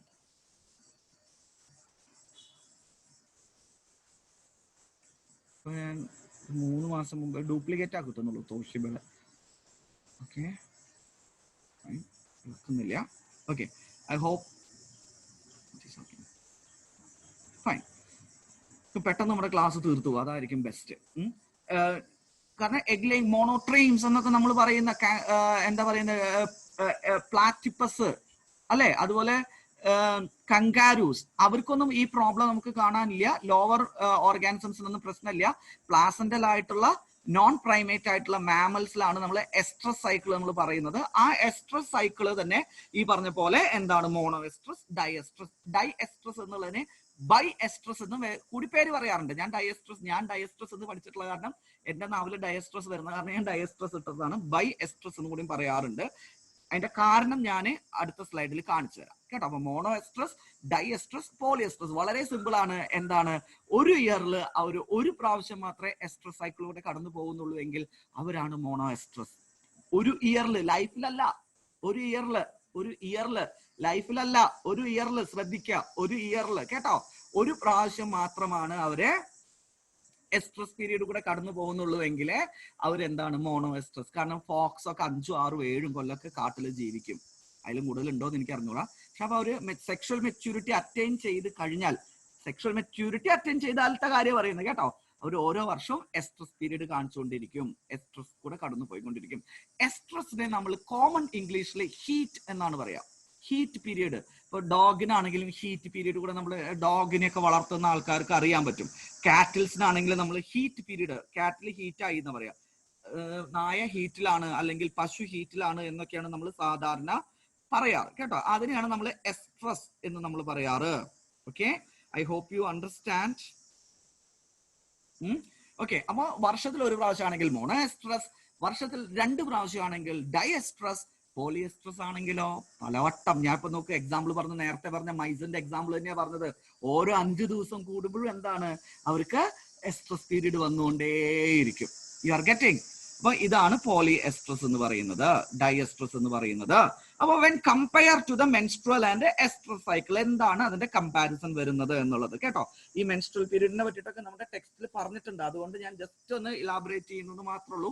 ഏത് ടൈപ്പ് ക്വസ്റ്റ്യൻസ് ചോദിച്ചാലും നമുക്ക് ആൻസർ ചെയ്യാൻ പറ്റും. മെൻസ്ട്രുവൽ പീരീഡ് ആരിലുണ്ടാവുന്നു? പ്രൈമേറ്റ്സ് ഇൻക്ലൂഡിങ് ഹ്യൂമൻ ബീങ്സ്, ഞാൻ നിങ്ങളോട് പറഞ്ഞതാണ് കേട്ടോ. പക്ഷെ നോൺ പ്രൈമേറ്റ്സിലേക്ക് തിരിച്ചു വരികയാണ്. പെട്ടെന്ന് നമുക്ക് പോവാം. ഞാൻ പറഞ്ഞു പ്രൈമേറ്റ്സിൽ കാണുന്നതാണ് മെൻസ്ട്രുവൽ എസ്ട്രസ് സൈക്കിൾ വരുന്നത്. നോൺ പ്രൈമേറ്റ് ആയിട്ടുള്ള പ്ലാസന്റൽ മാമൽസിലാണ് വരുന്നത്. പറഞ്ഞ പോലെ ബ്ലഡ് ഫ്ലോസ് ഉണ്ടാവുന്നുണ്ട്, ഇവിടെ ബ്ലഡ് ഫ്ലോ ഉണ്ടാവുന്നില്ല. ഈ ബ്ലഡ് ഫ്ലോ ഉണ്ടാവുന്നതിന്റെ ബേസിക് റീസൺ എന്ന് പറയുന്നത് നമ്മളുടെ വൂംബ് അല്ലെ, ആ വൂമ്പിന്റെ അകത്ത് ഏറ്റവും സ്മൂത്ത് ലെയർ ഉണ്ട്, ഏറ്റവും സർഫസിൽ കാണുന്ന എൻഡോമെട്രിയം, ഇന്നർമോസ്റ്റ് ലെയറിനെ പറയുന്നതാണ് എൻഡോമെട്രിയം. എൻഡോമെട്രിയത്തിന്റെ മുകളിൽ വന്നിട്ടാണ് എംബ്രിയോ വന്നിട്ട് അറ്റാച്ച് ചെയ്യുന്നത് കേട്ടോ. ആ എൻഡോമെട്രിയം എന്താണ്, റപ്ചർ ചെയ്ത് പോരുക ചെയ്യുന്നത്. ആ റപ്ചർ ചെയ്ത് പോരുന്നത് കാരണം, റപ്ചർ ചെയ്ത് അത് പുറത്തേക്ക് ഡിസ്ചാർജ് ചെയ്യുന്നത് കാരണമാണ് എന്താണ് ബ്ലീഡിങ് ഉണ്ടാകുന്നത്. എൻഡോമെട്രിയം പൊട്ടുമ്പോൾ അതിന്റെ കൂട്ടത്തിലുള്ള ബ്ലഡ് വെസൽസ് എല്ലാം പൊട്ടി പൊളിഞ്ഞു പോരുന്നത് കൊണ്ടാണ് ബ്ലീഡിങ് ഉണ്ടാകുന്നത്. പക്ഷേ മറ്റ് മാമൽസിൽ എന്താണ്, ഇത് ഡിസ്ചാർജ് ചെയ്യപ്പെടുന്നതിന് പകരം അത് ബോഡിയിലേക്ക് റീ അബ്സോർബ് ചെയ്യപ്പെടുകയാണ് ചെയ്യുന്നത്. Endometrium is being re absorbed കേട്ടോ. അപ്പൊ അതുകൊണ്ട് അവർക്ക് വജൈനൽ ഡിസ്ചാർജ് ഉണ്ടാകുന്നില്ല. പക്ഷെ നമ്മള് ഇപ്പം പശുവിനെയൊക്കെ നോക്കുകയാണെന്നുണ്ടെങ്കിൽ ഡ്യൂറിങ് ദ ഹീറ്റ് പീരീഡ്, എസ്ട്രസ് പീരീഡില് വളരെ ഡൈല്യൂട്ട് ആയിട്ടുള്ള ഒരു റോസ് കളറിൽ ചെറിയ ഒരു മൈന്യൂട്ട് ബ്ലീഡിങ് ചില സമയത്ത് കാണാറുണ്ട്. അപ്പൊ നമ്മൾ പറയും അയ്യോ പശു ഹീറ്റിലാണ്, ഉടനെ തന്നെ നമ്മൾ ആർട്ടിഫിഷ്യൽ ഇൻസെമിനേഷൻ ചെയ്യണം എന്ന് നമ്മൾ പറയാറുണ്ട്. പശുവിനെ വളർത്തുന്ന ആൾക്കാർ, വീട്ടിൽ പശുവുള്ള ആൾക്കാരോട് ചോദിച്ചാൽ ഇത് കൃത്യമായിട്ട് അറിയാൻ പറ്റും. പക്ഷെ അത് എസ്ട്രസ് സൈക്കിൾ തന്നെയാണ് കേട്ടോ. During the menstrual cycle generally the sexual urge is decreased അല്ലെങ്കിൽ നോട്ട് ഇൻക്രീസ്ഡ്. ഓക്കെ, ഡിക്രീസ്ഡ് ആണ്. സാധാരണ മെൻസ്ട്രുവൽ സൈക്കിളിൽ ഫിമെയിൽസിന് സെക്ഷുവൽ അർജ് ഒക്കെ വളരെ കുറവായിരിക്കും. അവർക്ക് വളരെ ഹോർമോണൽ ഇംബാലൻസ് ഒക്കെ ഉണ്ടാവുന്ന കാരണം ബോഡി പെയിൻ, ടയേർഡ്നെസ് അങ്ങനെയൊക്കെ ഉണ്ടാവാറുണ്ട്. അത് മെൻസ്ട്രുവൽ സൈക്കിളിന്റെ കേസാണ്. പക്ഷേ എസ്ട്രസ് സൈക്കിളിൽ മാത്രമാണ് മറ്റ് മാമൽസിന് എന്തുണ്ടാകുന്നത്, സെക്ഷുവൽ അർജ് ഉണ്ടാകുന്നത്. ബാക്കിയുള്ള എല്ലാ സമയത്തും അവരെന്താണ്, സെക്ഷുവൽ ഡിസയർ അവർ തീരെ കാണിക്കില്ല, അവർക്കില്ല, അത് സപ്രസ്ഡ് ആണ് കേട്ടോ. ഇതൊക്കെയാണ് മെൻസ്ട്രുവൽ സൈക്കിളും എസ്ട്രൽ സൈക്കിളിലും ഉള്ള വ്യത്യാസം. അതുകൊണ്ട് നോർമലി മെൻസ്ട്രുവൽ സൈക്കിളിൽ ഫിമെയിൽസ് മെയ്റ്റിങ്ങിന് വേണ്ടിയിട്ട്, ഹ്യൂമൻ ബീയിങ്സിൽ അല്ലെങ്കിൽ പ്രൈമേറ്റ്സിലുള്ള ഫിമെയിൽസ് മെയ്റ്റിങ്ങിന് വേണ്ടി റെഡി ആവാറില്ല. പക്ഷെ മറ്റു മാമൽസ് എല്ലാവരും ആ പീരീഡിൽ മാത്രം, ഡ്യൂറിങ് ദ ഹീറ്റ് പീരീഡ്, അതുകൊണ്ടാണ് നമ്മൾ അതിനെ ഹീറ്റ് പീരീഡ് എന്ന് വിളിക്കുന്നത് തന്നെ. ഹീറ്റ് പീരീഡിൽ മാത്രമാണ് ഫിമെയിൽസ് മെയിൽസിനെ റിസീവ് ചെയ്യുന്നത് for mating. Okay, so that is the principal differences between menstrual cycle and estrus cycle. രണ്ട് തരത്തിലുള്ളത് പറഞ്ഞു. മെൻസ്ട്രുവൽ സൈക്കിൾ നമ്മൾ ഡീറ്റെയിൽ ആയിട്ട് എവിടെ പഠിക്കും, നമ്മൾ റീപ്രൊഡക്ഷനിൽ പഠിക്കും. അതുകൊണ്ട് എസ്ട്രസ് സൈക്കിളിന്റെ അതിന്റെ സ്റ്റേജുകൾ ഞാൻ വെറുതെ ഒറ്റ വാക്കിൽ പറഞ്ഞു പോവാണ് കേട്ടോ. അതിന് പ്രധാനമായിട്ട് 4 സ്റ്റേജുകളാണുള്ളത്. ഒന്ന് പ്രോ എസ്ട്രസ്, 2 എസ്ട്രസ്, 1 മെറ്റാ എസ്ട്രസ്, 4 ഡൈ എസ്ട്രസ്. 5ാമത്തെ സ്റ്റേജ്, 4 എന്ന് പറഞ്ഞിട്ട് പിന്നെ 5 എന്ന് പറയുന്നത് എന്താ വെച്ചാല് 2 എസ്ട്രസുകൾക്കിടയിലുള്ള പീരീഡിന്റെ പേരാണ് ആനെസ്ട്രസ് എന്ന് പറയുന്നത്. എസ്ട്രസിന്റെ 4 സ്റ്റേജുകളാണ് പ്രോ എസ്ട്രസ്, എസ്ട്രസ്, മെറ്റാസ്ട്രസ്, ഡയസ്ട്രസ്. അത് കഴിഞ്ഞാൽ എസ്ട്രസ് കഴിഞ്ഞാൽ അടുത്ത എസ്ട്രസ് സ്റ്റാർട്ട് ചെയ്യുന്നത് വരെ ചിലപ്പോൾ 1 വർഷത്തെ ഗ്യാപ്പ് ഉണ്ടാവും, ചിലപ്പോൾ 2 ദിവസത്തെ ഗ്യാപ്പ് ഉണ്ടാവുള്ളൂ, ചിലപ്പോൾ 5 ദിവസത്തെ ഗ്യാപ്പ് ഉണ്ടാവും, ചിലപ്പോൾ 6 മാസത്തെ ഗ്യാപ്പ് ഉണ്ടാവും. അങ്ങനത്തെ ആ ഗ്യാപ്പ് ഉള്ള പീരീഡ് എത്രയാണോ അതിന് നമ്മൾ പറയുന്ന പേരാണ് ആനെസ്ട്രസ് എന്നുള്ളത് കേട്ടോ. ഇറ്റ് ഈസ് റീപ്രൊഡക്റ്റീവ്ലി ക്വിസന്റ് ആണ്, റീപ്രൊഡക്റ്റീവ്ലി ഇൻആക്റ്റീവ് ഫേസ് ആണ്. Estrus is the reproductively active phase in placental mammals other than non-primates. In placental mammals other than non-primates കേട്ടോ. ഇപ്പൊ പ്രോ എസ്ട്രസ് എന്ന് പറഞ്ഞു കഴിഞ്ഞാൽ എസ്ട്രസ് സ്റ്റാർട്ട് ചെയ്യുന്ന സ്റ്റേജ് ആണ് പ്രോ എസ്ട്രസ്. എൻഡോമെട്രി ഒക്കെ ഡെവലപ്പ് ചെയ്ത് വരുന്ന സ്റ്റേജ്. രണ്ടാമത്തെ ആക്ച്വൽ എസ്ട്രസ് പീരിയഡ് എന്താണ്, ഫിറമോൺസ് ഒക്കെ നല്ല പോലെ സിന്തസൈസ് ചെയ്യും. അപ്പൊ മെയിൽസിനൊക്കെ ഐഡിയ കിട്ടും, ഓക്കെ ഇവിടെ ഒരു ഹീറ്റ് പീരിയഡിലുള്ള എന്താണ് ഒരു ഫീമെയിൽ റെഡി ആയിട്ടുണ്ട്, സോ മെയിൽസ് എല്ലാവരും അവിടേക്ക് വരാൻ തുടങ്ങും. ദെൻ അവർ കോമ്പറ്റീഷൻ, സെക്ഷൽ സെലക്ഷൻ ഒക്കെ നടന്ന് ആരാണ് അത് കൂടെ അതിൽ വിജയിച്ചു വരുന്നത് അവർ മെയ്റ്റ് ചെയ്യുക ചെയ്യുന്നത്. അത് എസ്ട്രസ് പീരീഡിലാണ് സംഭവിക്കുന്നത്, ഫിറമോൺസിന്റെ സെക്രീഷൻ ഒക്കെ കേട്ടോ. നെക്സ്റ്റ് ഈസ് അത് എസ്ട്രസ് നടന്നു കഴിഞ്ഞാൽ എന്താണ്, അവിടെ മേറ്റിംഗ് നടക്കും, മെറ്റാ എസ്ട്രസ് നടക്കും. അപ്പോൾ എന്താണ്, എംബ്രിയോ ഡെവലപ്പ് ചെയ്യും, കോർപ്പസ് ലൂട്ടിയം ഉണ്ടാവും, അതുപോലെ പ്രൊജസ്റ്റിറോൺ ഒക്കെ ഡെവലപ്പ് ചെയ്യപ്പെടും, സെക്രിയേറ്റ് ചെയ്യപ്പെടും ഏത്, ഡയസ്ട്രസ് സ്റ്റേജിൽ. അതോടുകൂടി പ്രഗ്നൻസി അവിടെ സ്റ്റെബിലൈസ് ചെയ്യാം. ഞാൻ ഇത് വളരെ ഒറ്റവാക്കിൽ പറഞ്ഞു പോകുന്നത്, നമ്മുടെ ടെക്സ്റ്റിൽ ഇത് പറഞ്ഞിട്ടില്ല, എന്നാലും വേണ്ട ആൾക്കാർക്ക് നോട്ട് ചെയ്ത് പോവാമെന്ന് മാത്രം, ഫോർ യുവർ എക്സ്ട്രാ റീഡിങ് കേട്ടോ. ഇതുമായിട്ട് ബന്ധപ്പെട്ട ക്വസ്റ്റ്യൻസ് ഒക്കെ നിങ്ങൾക്ക് ഫിംഗർ ടിപ്സിലും അതുപോലത്തെ ബുക്സിലും ഒക്കെ കാണാൻ പറ്റും കേട്ടോ. മാസ്റ്ററുടെ NCERT ഒക്കെ എടുത്ത് നോക്കുമ്പോൾ നിങ്ങൾക്ക് ക്വസ്റ്റ്യൻസ് കാണാൻ പറ്റും. അപ്പോൾ അയ്യോ ഇതൊന്നും ഞങ്ങൾ കേട്ടിട്ട് പോലും ഇല്ലല്ലോ എന്ന് പറയാതിരിക്കാൻ വേണ്ടിയിട്ടാണ് ഞാനിപ്പോൾ ഇവിടെ ഇങ്ങനെ ഓരോന്നിങ്ങനെ അതിനെ പറ്റിയിട്ടുള്ള ബേസിക് ആയിട്ടുള്ള ഇൻഫർമേഷൻസ് പറഞ്ഞു പോകുന്നത്. പ്രോ എസ്ട്രസ്, ബിഗിനിങ് ഓഫ് ദ എസ്ട്രസ്, എസ്ട്രസിലേക്ക് ആയിട്ടില്ല, അതിന്റെ പ്രിപ്പറേറ്ററി സ്റ്റേജ് ആണ്. എസ്ട്രസ് എൻഡോമെട്രിയം ഡെവലപ്പ് ചെയ്യുന്നു. രണ്ടാമത്തെ ആക്ച്വൽ ഹീറ്റ് പീരിയഡ്, ഫിറമോൺസ് ഒക്കെ സെക്രിയേറ്റ് ചെയ്യപ്പെടുന്നത്, മെയിൽസിന് അട്രാക്ട് ചെയ്യപ്പെടുന്നത്, മീറ്റിംഗ് നടക്കുന്ന പീരീഡ്, അതിനെയാണ് എസ്ട്രസ് പീരിയഡ്. നെക്സ്റ്റ് മെറ്റാ എക്സ്ട്രസ്, മീറ്റിംഗ് നടന്നു കഴിഞ്ഞാൽ ഓവുലേഷൻ ഒക്കെ നടന്നു കഴിഞ്ഞു, ഓവുലേഷൻ നടന്നു കഴിഞ്ഞു, മീറ്റിംഗ് നടക്കുമ്പോൾ തന്നെ ഓവുലേഷൻ നടന്നിട്ടുണ്ടോ, അല്ലെങ്കിൽ അതിൽ മുന്നേ നടന്നു കഴിഞ്ഞിട്ടുണ്ടാവും. ഓവുലേഷൻ ചിലപ്പോൾ മീറ്റിംഗിന് മുന്നേ നടക്കാം, അല്ലെങ്കിൽ മീറ്റിംഗിന് ശേഷം നടക്കാം കേട്ടോ. അങ്ങനെ രണ്ട് തരത്തിലുള്ള ഓവുലേഷൻ ആണ് നടക്കുന്നത്.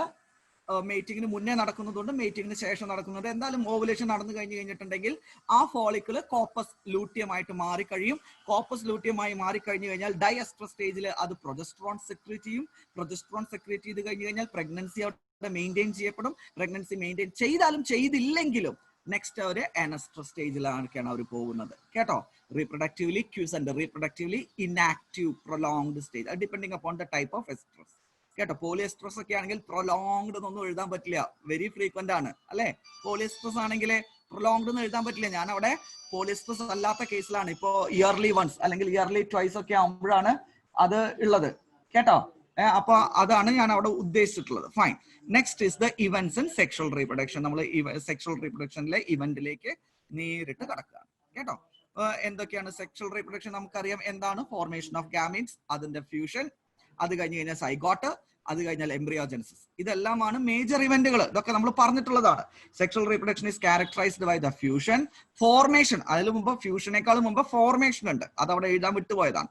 Formation of gametes, fusion of gametes which is known as the fertilization. Okay, fertilization എന്നാണ് നമ്മൾ അതിനെ പറയുക. അതുപോലെ തന്നെ ഫെർട്ടിലൈസേഷൻ നടന്നു കഴിഞ്ഞാൽ ഉണ്ടാകുന്ന സാധനമാണ് സൈഗോട്ട്. കോയിറ്റസ് എന്താണ്? ഓക്കെ, കോയിറ്റസ് എന്ന് പറഞ്ഞ മീറ്റിംഗിനെ പറയുന്ന പേരാണ് കോയിറ്റസ് കേട്ടോ. അരവിന്ദ്, കോയിറ്റസ് എന്ന് പറഞ്ഞാൽ മീറ്റിംഗിന്റെ വേറൊരു പേരാണ് കേട്ടോ. Sexual intercourse. അപ്പൊ അതാണ് ഫീമെയിൽ ഗാമീറ്റ്. അത് കഴിഞ്ഞാൽ ഫോർമേഷൻ ഓഫ് ദ സൈഗോട്ട്, അത് കഴിഞ്ഞാൽ എംബ്രിയോജെനസിസ്. ഇതാണ് ഓക്കെ. അപ്പൊ നമുക്ക് അറിയാവുന്നത് പോലെ സെക്ഷൽ റീപ്രൊഡക്ഷൻ എന്ന് പറഞ്ഞാൽ വളരെ ഇലാബറേറ്റ് ആയിട്ടുള്ള ഇത്രയും പ്രോസസ്സുകളൊക്കെ കഴിഞ്ഞ് വരണ്ടേ. ഒരു ചെടിക്ക് ഒരു ബഡ് ഉണ്ടായി അതൊരു കുട്ടി ചെടി ആവുന്ന പോലെ അല്ലല്ലോ ഇത്. ഇത്രയും പ്രോസസ്സ് കൂടെ കഴിഞ്ഞു വരേണ്ട. കാരണം it is N elaborate process, it is A complex regular sequence ആണ്. ഇതിൽ അങ്ങോട്ടും ഇങ്ങോട്ടും ചാടി കളിക്കാനൊന്നും പറ്റില്ല. ഒരെണ്ണം കഴിഞ്ഞിട്ട് അടുത്ത സീക്വൻസ്, അത് കഴിഞ്ഞിട്ട് അടുത്ത ഇവന്റ്, അത് കഴിഞ്ഞിട്ട് അടുത്ത ഇവന്റ്, അങ്ങനെ ഒരു സീക്വൻഷ്യൽ ആണ്. മാത്രമല്ല എല്ലാ ഓർഗാനിസം, സെക്ഷലി റീപ്രൊഡ്യൂസ് ചെയ്യുന്ന എല്ലാ ഓർഗാനിസംസ്, അത് ആൽഗി ആയിക്കോട്ടെ, എർത്ത് വേം ആയിക്കോട്ടെ, കോക്രോച്ച് ആയിക്കോട്ടെ, ഫ്രോഗ് ആയിക്കോട്ടെ, ഹ്യൂമൻ ബീങ് ആയിക്കോട്ടെ, എലഫന്റ് ആയിക്കോട്ടെ, മാൻജിഫെറ ഇൻഡിക്ക ആയിക്കോട്ടെ, ബ്ലൂ വെയിൽ ആയിക്കോട്ടെ, ടാമറിൻഡസ് ഇൻഡിക്കസ് ആയിക്കോട്ടെ. എന്താ ടാമറിൻഡസ് ഇൻഡിക്കസ്? ടാമറിൻഡസ് ഇൻഡിക്കസ്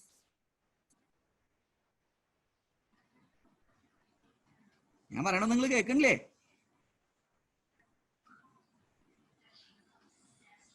എന്താണ് പോരട്ടെ, ഒന്നും വരുന്നില്ലല്ലോ. ടാമറിൻഡസ് ഇൻഡിക്കസ്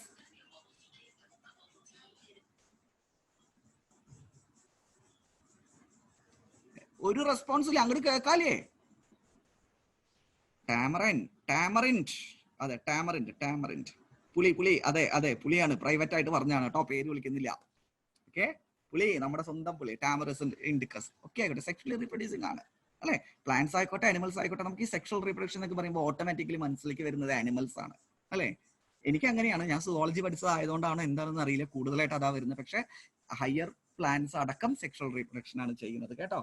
ബോട്ടണിയിൽ നിങ്ങൾ അത് പഠിച്ചിട്ടുണ്ടായിരിക്കും. Morphology in flowering plants, sexual reproduction in flowering plants, അങ്ങനെയൊക്കെ ചാപ്റ്റർ ഉണ്ട് തോന്നുന്നുണ്ട്. Fine, anyhow. അപ്പൊ ഇതൊക്കെയാണ് നമുക്ക് എല്ലാം സീക്വൻഷ്യൽ ആയിട്ടാണ് ഇവന്റുകളൊക്കെ നടന്നു വരുന്നത്. അത്രയാണ് അതിൽ പറയാനുള്ളത്. കേട്ടോ. അപ്പൊ ഈ എല്ലാ ഇവന്റുകളും നമ്മളിങ്ങനെ നിരത്തി കഥ പറയുന്നതിന് പകരം അതിനെല്ലാം നമ്മൾ ഓരോ ഗ്രൂപ്പായിട്ട് തിരിച്ച് നമ്മൾ നോക്കുകയാണെന്നുണ്ടെങ്കിൽ the entire sequence of sexual reproduction events can be categorised into 3 major events, അല്ലെങ്കിൽ 3 മേജർ ഇവന്റുകളായിട്ട് നമുക്ക് അതിനെ എന്ത് ചെയ്യാൻ പറ്റും, തരംതിരിക്കാൻ പറ്റും. Pre fertilisation, fertilisation and post fertilization events. റീപ്രൊഡക്ഷനെ, ഇവന്റ്സ് ഓഫ് റീപ്രൊഡക്ഷനെ നമുക്ക് പ്രീ ഫെർട്ടിലൈസേഷൻ ഇവന്റുകളായിട്ട്, ഫെർട്ടിലൈസേഷൻ സംഭവിക്കുന്നതിന് മുന്നിലുള്ള ഇവന്റ് ആയിട്ട്, ഫെർട്ടിലൈസേഷനിൽ സംഭവിക്കുന്നത്, ഫെർട്ടിലൈസേഷന് ശേഷം സംഭവിക്കുന്നത്, ഇങ്ങനെ 3 ഇവന്റുകളായിട്ട് നമുക്ക് തിരിക്കാം സെക്ഷൽ റീപ്രൊഡക്ഷനെ. നമ്മൾ അതിൽ ഓരോന്നായിട്ട് പഠിക്കാൻ പോവുകയാണ് ഇപ്പോൾ. അതിൽ pre fertilisation event, sexual reproduction sequential event ആണ്, കോംപ്ലക്സ് ആണ്, ഇലാബറേറ്റ് ആണ്. അതിൽ 3 ഇവന്റുകൾ, ഡിസ്റ്റിങ്ക്റ്റ് ഇവന്റുകളായിട്ട് നമ്മൾ അതിനെ തിരിച്ചു. ഒന്ന് pre fertilisation, fertilisation and post fertilisation ഇവന്റുകൾ. അതിൽ ഒന്നാമത്തെ പ്രീ ഫെർട്ടിലൈസേഷൻ ഇവന്റ് ആയിട്ട് നമ്മൾ പറയുകയാണെങ്കിൽ അതിൽ 2 എണ്ണമാണുള്ളത്. ഫോർമേഷൻ ഓഫ് ഗാമീറ്റ്സും ട്രാൻസ്ഫർ ഓഫ് ഗാമീറ്റ്സ്. വളരെ ഇമ്പോർട്ടന്റ് ആണ്. ഞാൻ ആദ്യം റീപ്രൊഡക്ഷനെ പറ്റി പറഞ്ഞപ്പോൾ ഫോർമേഷൻ ഓഫ് ഗാമീറ്റ്സ് ഇമ്പോർട്ടന്റ് ആണെന്ന് പറഞ്ഞില്ല, അതാണ് ഫസ്റ്റ് നടക്കുന്നതെന്ന് പറഞ്ഞില്ലേ. അപ്പൊ അത് ഫെർട്ടിലൈസേഷന് മുന്നേ നടക്കുന്നതാണ്. ഗാമീറ്റുകൾ ഉണ്ടായാൽ മാത്രം പോരാ, ഫെർട്ടിലൈസേഷൻ നടക്കേണ്ട സ്ഥലത്തേക്ക് അതിനെ കൊണ്ടുപോകുകയും വേണം. അതാണ് നമ്മൾ ട്രാൻസ്ഫർ ഓഫ് ഗാമീറ്റ് എന്നുള്ളത് കൊണ്ട് ഉദ്ദേശിക്കുന്നത്. ഗാമീറ്റുകൾ ഉണ്ടായോണ്ട് കാര്യമില്ല, എവിടെയാണോ ഓവം ഉള്ളത് അവിടേക്ക് മെയിൽ ഗാമീറ്റുകൾ അല്ലെങ്കിൽ സ്പേമിന് പോകേണ്ടതുണ്ട്. You are getting? For transfer of gamete also it is an important event. അപ്പോൾ ഗാമീറ്റിന്റെ ഫോർമേഷനെ നമ്മൾ ബയോളജിക്കലി വിളിക്കുന്ന പേരാണ് ഗാമീറ്റോജെനസിസ്. എന്താ വിളിക്കുക? ഗാമീറ്റോജെനസിസ് എന്നുള്ളതാണ് വിളിക്കുന്നത്. ഞാനിങ്ങനെ ഇടയ്ക്ക് നോക്കുന്നത് നിങ്ങളുടെ ചാറ്റ് വിൻഡോ ആണ് കേട്ടോ. ആരെങ്കിലും എന്തെങ്കിലുമൊക്കെ പറഞ്ഞിട്ടുണ്ടോ എന്ന് അറിയണ്ടേ? ഓക്കെ, വേറെ ആരും ഒന്നും പറഞ്ഞിട്ടില്ല. ഇടയ്ക്കിടയ്ക്ക് എടുത്ത് ചാറ്റ് വിൻഡോ എടുത്ത് വായിച്ചു നോക്കിയാലേ നിങ്ങളുടെ റെസ്പോൺസ് കിട്ടുള്ളൂ. നിങ്ങളുടെ ആരുടെയും മുഖം കാണാതെയാണ് ഈ ക്ലാസ് എടുക്കുന്നത്. നിങ്ങൾ അവിടെ എന്ത് ചെയ്തുകൊണ്ടിരിക്കുക? വർത്തമാനം പറയുന്നുണ്ടോ? TV വെച്ചിട്ടുണ്ടോ? ഒന്നും നമുക്ക് അറിയാൻ പറ്റില്ലല്ലോ. ഫുഡ് കഴിച്ചോണ്ടിരിക്കുന്നുണ്ടോ? ഒന്നും അറിയാൻ പറ്റില്ല. അപ്പൊ ഇങ്ങനെ നിങ്ങൾ ചാറ്റിൽ എന്തെങ്കിലും റെസ്പോൺസ് ഉണ്ടോ എന്ന് ഇടയ്ക്കിടയ്ക്ക് നോക്കിയില്ലെങ്കിൽ ഒരു സമാധാനം ഇല്ല. ഫൈൻ, മനസ്സിലാവുന്നുണ്ടല്ലോ ഗാമീറ്റോജെനസിസ് എന്താണ്? അപ്പൊ ഈ ഗാമീറ്റോജെനസിസ് എന്ന് പറഞ്ഞു കഴിഞ്ഞാൽ ഫോർമേഷൻ ഓഫ് ഗാമീറ്റ്സ് ആണ്. ഗാമീറ്റ് എന്ന് കേട്ട് കഴിഞ്ഞാൽ അപ്പൊ നമ്മുടെ മനസ്സിലേക്ക് വരേണ്ടത് ഇറ്റ് ഈസ് ഹാപ്ലോയിഡ് എന്നുള്ളതാണ്. ഗാമീറ്റ് എന്ന് പറഞ്ഞു കഴിഞ്ഞാൽ എന്താണ്? ഇറ്റ് ഈസ് ഹാപ്ലോയിഡ് ആണ്. ഹാപ്ലോയിഡ് കണ്ടീഷൻ എന്ന് പറഞ്ഞാൽ അറിയാലോ, N ആണ്. Only A single set of complete chromosomes. Single set, എത്ര ക്രോമസോം ഉണ്ടോ അതിന്റെ കംപ്ലീറ്റ്. ഇതാ വരുന്നു സാന്ദ്ര ജാസ്മിൻ. ഓക്കെ, ആഞ്ചൽ ജീഗോ. ഈ ജീഗോ എന്നാണോ പേര്? ഏഞ്ചൽ ജീജോ ആണോ? ജീഗോ, ഗീഗോ ആണോ ജീഗോ ആണോ? എന്താ പ്രൊനൗൺസിയേഷൻ? പ്രൈവറ്റ് ആയിട്ട് പറഞ്ഞാൽ മതി കേട്ടോ. എന്താണെങ്കിലും ജീജോ, ഞാൻ എന്തായാലും ജീജോ വിളിക്കാം. Angel Jijo. Fine, okay fine.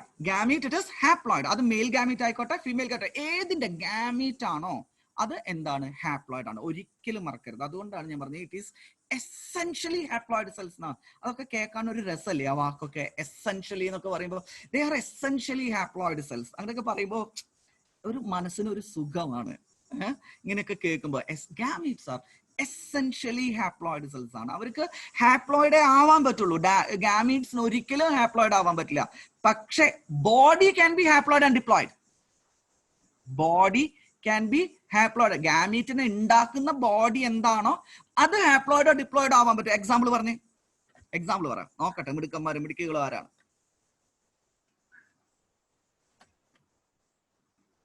Body can be haploid or diploid. പക്ഷെ ഗാമീറ്റ് എന്താണ്? എസെൻഷ്യലി ഒരാളാ മിണ്ടുന്നില്ല. നോക്കിയേ,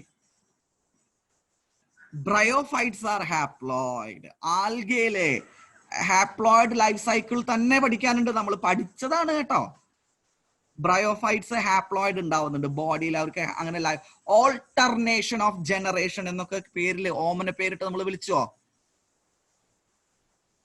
മെറ്റാജനസിസ് എന്നൊക്കെ പറഞ്ഞിട്ട്.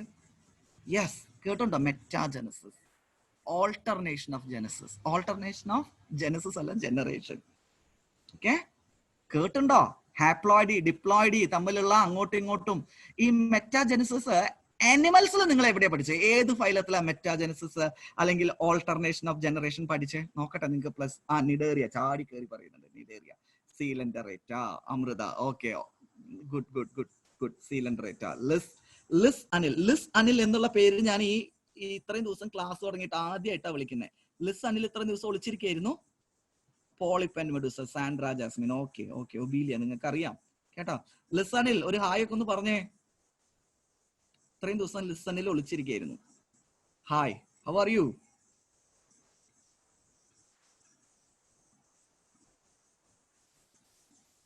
Fine. Okay okay okay. Stay safe ടാ. ലിസ് എന്ന് പറഞ്ഞ ആൺകുട്ടിയാണോ പെൺകുട്ടിയാണോ? ഗേൾ. Okay okay okay. ഞാൻ BSc പഠിക്കുമ്പോൾ, ഞാൻ BSc സെന്റ് തോമസിലാണ് പഠിച്ചത്. അപ്പൊ എനിക്ക് അവിടെ ലിസ്റ്റിൻ എന്ന് പറഞ്ഞിട്ട് ഒരു ഫ്രണ്ട് ഉണ്ടായിരുന്നു, വടക്കാഞ്ചേരി എന്ന് വരുന്നത്. അപ്പൊ ലിസ്റ്റ് എന്ന് കേട്ടപ്പോ എനിക്ക് അവനെ ഓർമ്മ വന്നത്. ലിസ്റ്റിൻ ക്രിസ്ത്യൻ ആണ് കേട്ടോ. ഫൈൻ. Okay fine. എനിഹോ, ലിസിന്റെ വീട് എവിടെയാപ്പോ?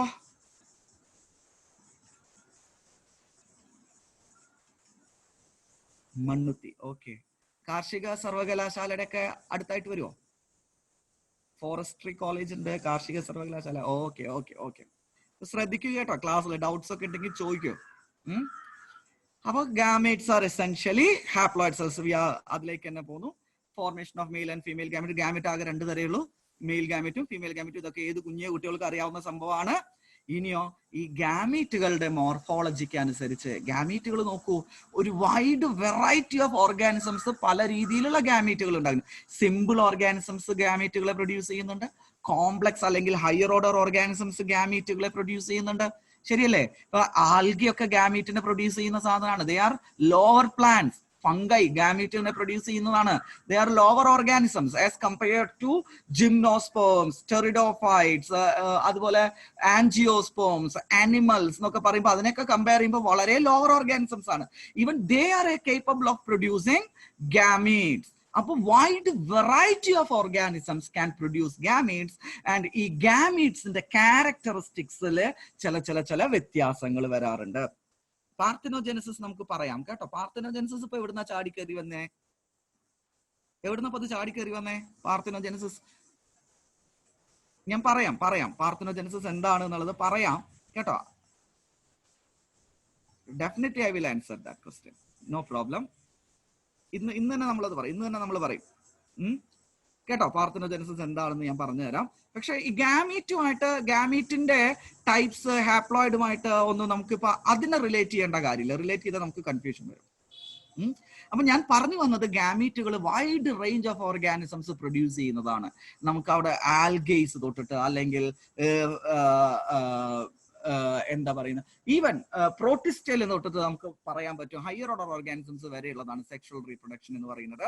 അപ്പോൾ ഈ ഗാമീറ്റുകളുടെ ക്യാരക്ടറിസ്റ്റിക്സിൽ വിഷ്വൽ ഐഡന്റിഫിക്കേഷന്റെ ബേസിൽ തന്നെ നമുക്ക് വേണമെങ്കിൽ ഗാമീറ്റുകളെ 2ആയിട്ട് തരംതിരിക്കാം. One is the homogametes. ഹോമോഗാമീറ്റ്സിന്റെ വേറെ പേരാണ് ഐസോഗാമീറ്റ്സ് എന്നുള്ളത്. ഹോമോഗാമീറ്റ്സ് അല്ലെങ്കിൽ isogametes. Homo means same, homo same കേട്ടോ. Same type of gametes, morphologically same kind of gametes. Isogametes morphologically same kind of ഗാമീറ്റ്സിനെയാണ് നമ്മൾ ഹോമോഗാമീറ്റ്സ്. ഹോമോ എന്ന വാക്കിന്റെ അർത്ഥം തന്നെ സെയിം എന്നുള്ളതാണ്, അല്ലെങ്കിൽ അതിന് ഐസോഗാമീറ്റ്സ് എന്ന് പറയും കേട്ടോ. ഐസോഗാമീറ്റ്സ്, ഹോമോഗാമീറ്റ്സ്. Next is the heterogametes, means different kinds of gametes, different morphologically distinct. Homo ആണെങ്കിൽ morphologically indistinct, രണ്ടും വ്യത്യാസമില്ല. ഹോമോഗാമീറ്റ്സും ഐസോഗാമീറ്റ്സും ഞാൻ കൃത്യമായിട്ട് പറഞ്ഞു തന്നിട്ടുണ്ട് എന്താണ് ഹോമോഗാമീറ്റും ഹെറ്ററോഗാമീറ്റ്. അപ്പോ ഹെറ്ററോഗാമീറ്റ് എന്ന് പറയുമ്പോൾ അതിന് വേറെ പേരായിട്ട് നമുക്ക് എന്ത് പറയാം? It is ആനൈസോഗാമീറ്റ്. ഐസോഗാമീറ്റിന്റെ നേരെ ഓപ്പോസിറ്റ് ആനൈസോഗാമീറ്റ്, ഒരേപോലെ അല്ലാത്ത ഗാമീറ്റ് എന്നുള്ളതാണ് ആനൈസോഗാമീറ്റ് എന്നുള്ളത് കൊണ്ട് നമ്മൾ ഉദ്ദേശിക്കുന്നത്.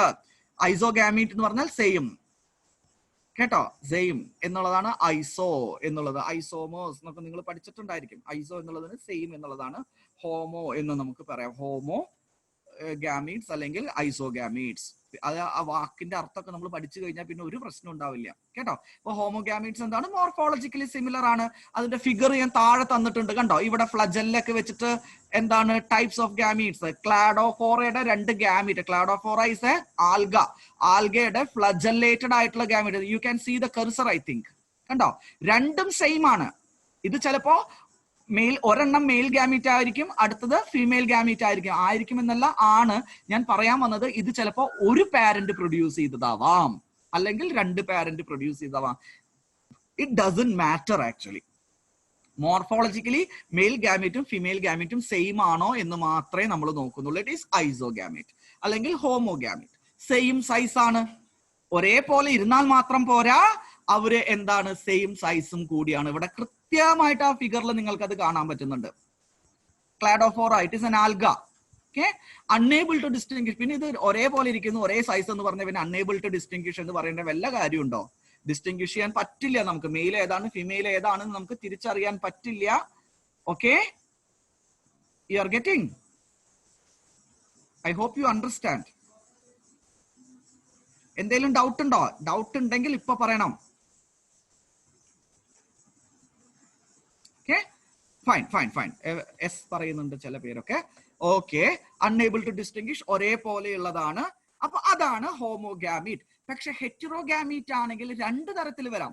ഒന്ന് മോർഫോളജിക്കലി ഡിഫറെന്റ് ആയിട്ട് വരാം, മോർഫോളജിക്കലി ഡിസ്സിമിലർ അല്ലെങ്കിൽ മോർഫോളജിക്കലി ഡിസ്റ്റിങ്ക്ട്, വേറെ വ്യതിരിക്തം എന്നുള്ള ഡിസ്റ്റിങ്ക്ട് എന്ന വാക്കിന്റെ അർത്ഥം വ്യത്യസ്തമായിട്ടുള്ളതായ. മെയിൽ ഗാമീറ്റിനും ഫീമെയിൽ ഗാമീറ്റും കണ്ടാൽ തന്നെ നമുക്ക് പറയാൻ പറ്റും ഇത് മെയിൽ ഗാമീറ്റ് ആണ്, ഇത് ഫീമെയിൽ ഗാമീറ്റ് ആണ്. അവരുടെ സൈസിൽ വ്യത്യാസം വരാം രണ്ടിലും. ഫിമെയിൽ ഗാമീറ്റ്സ് ആണ് നോർമലി. ഹെറ്ററോ ഗാമീറ്റ്സ് എടുക്കുകയാണെന്നുണ്ടെങ്കിൽ അതിൽ ഫിമെയിൽ ഗാമീറ്റ്സ് എന്തായിരിക്കും?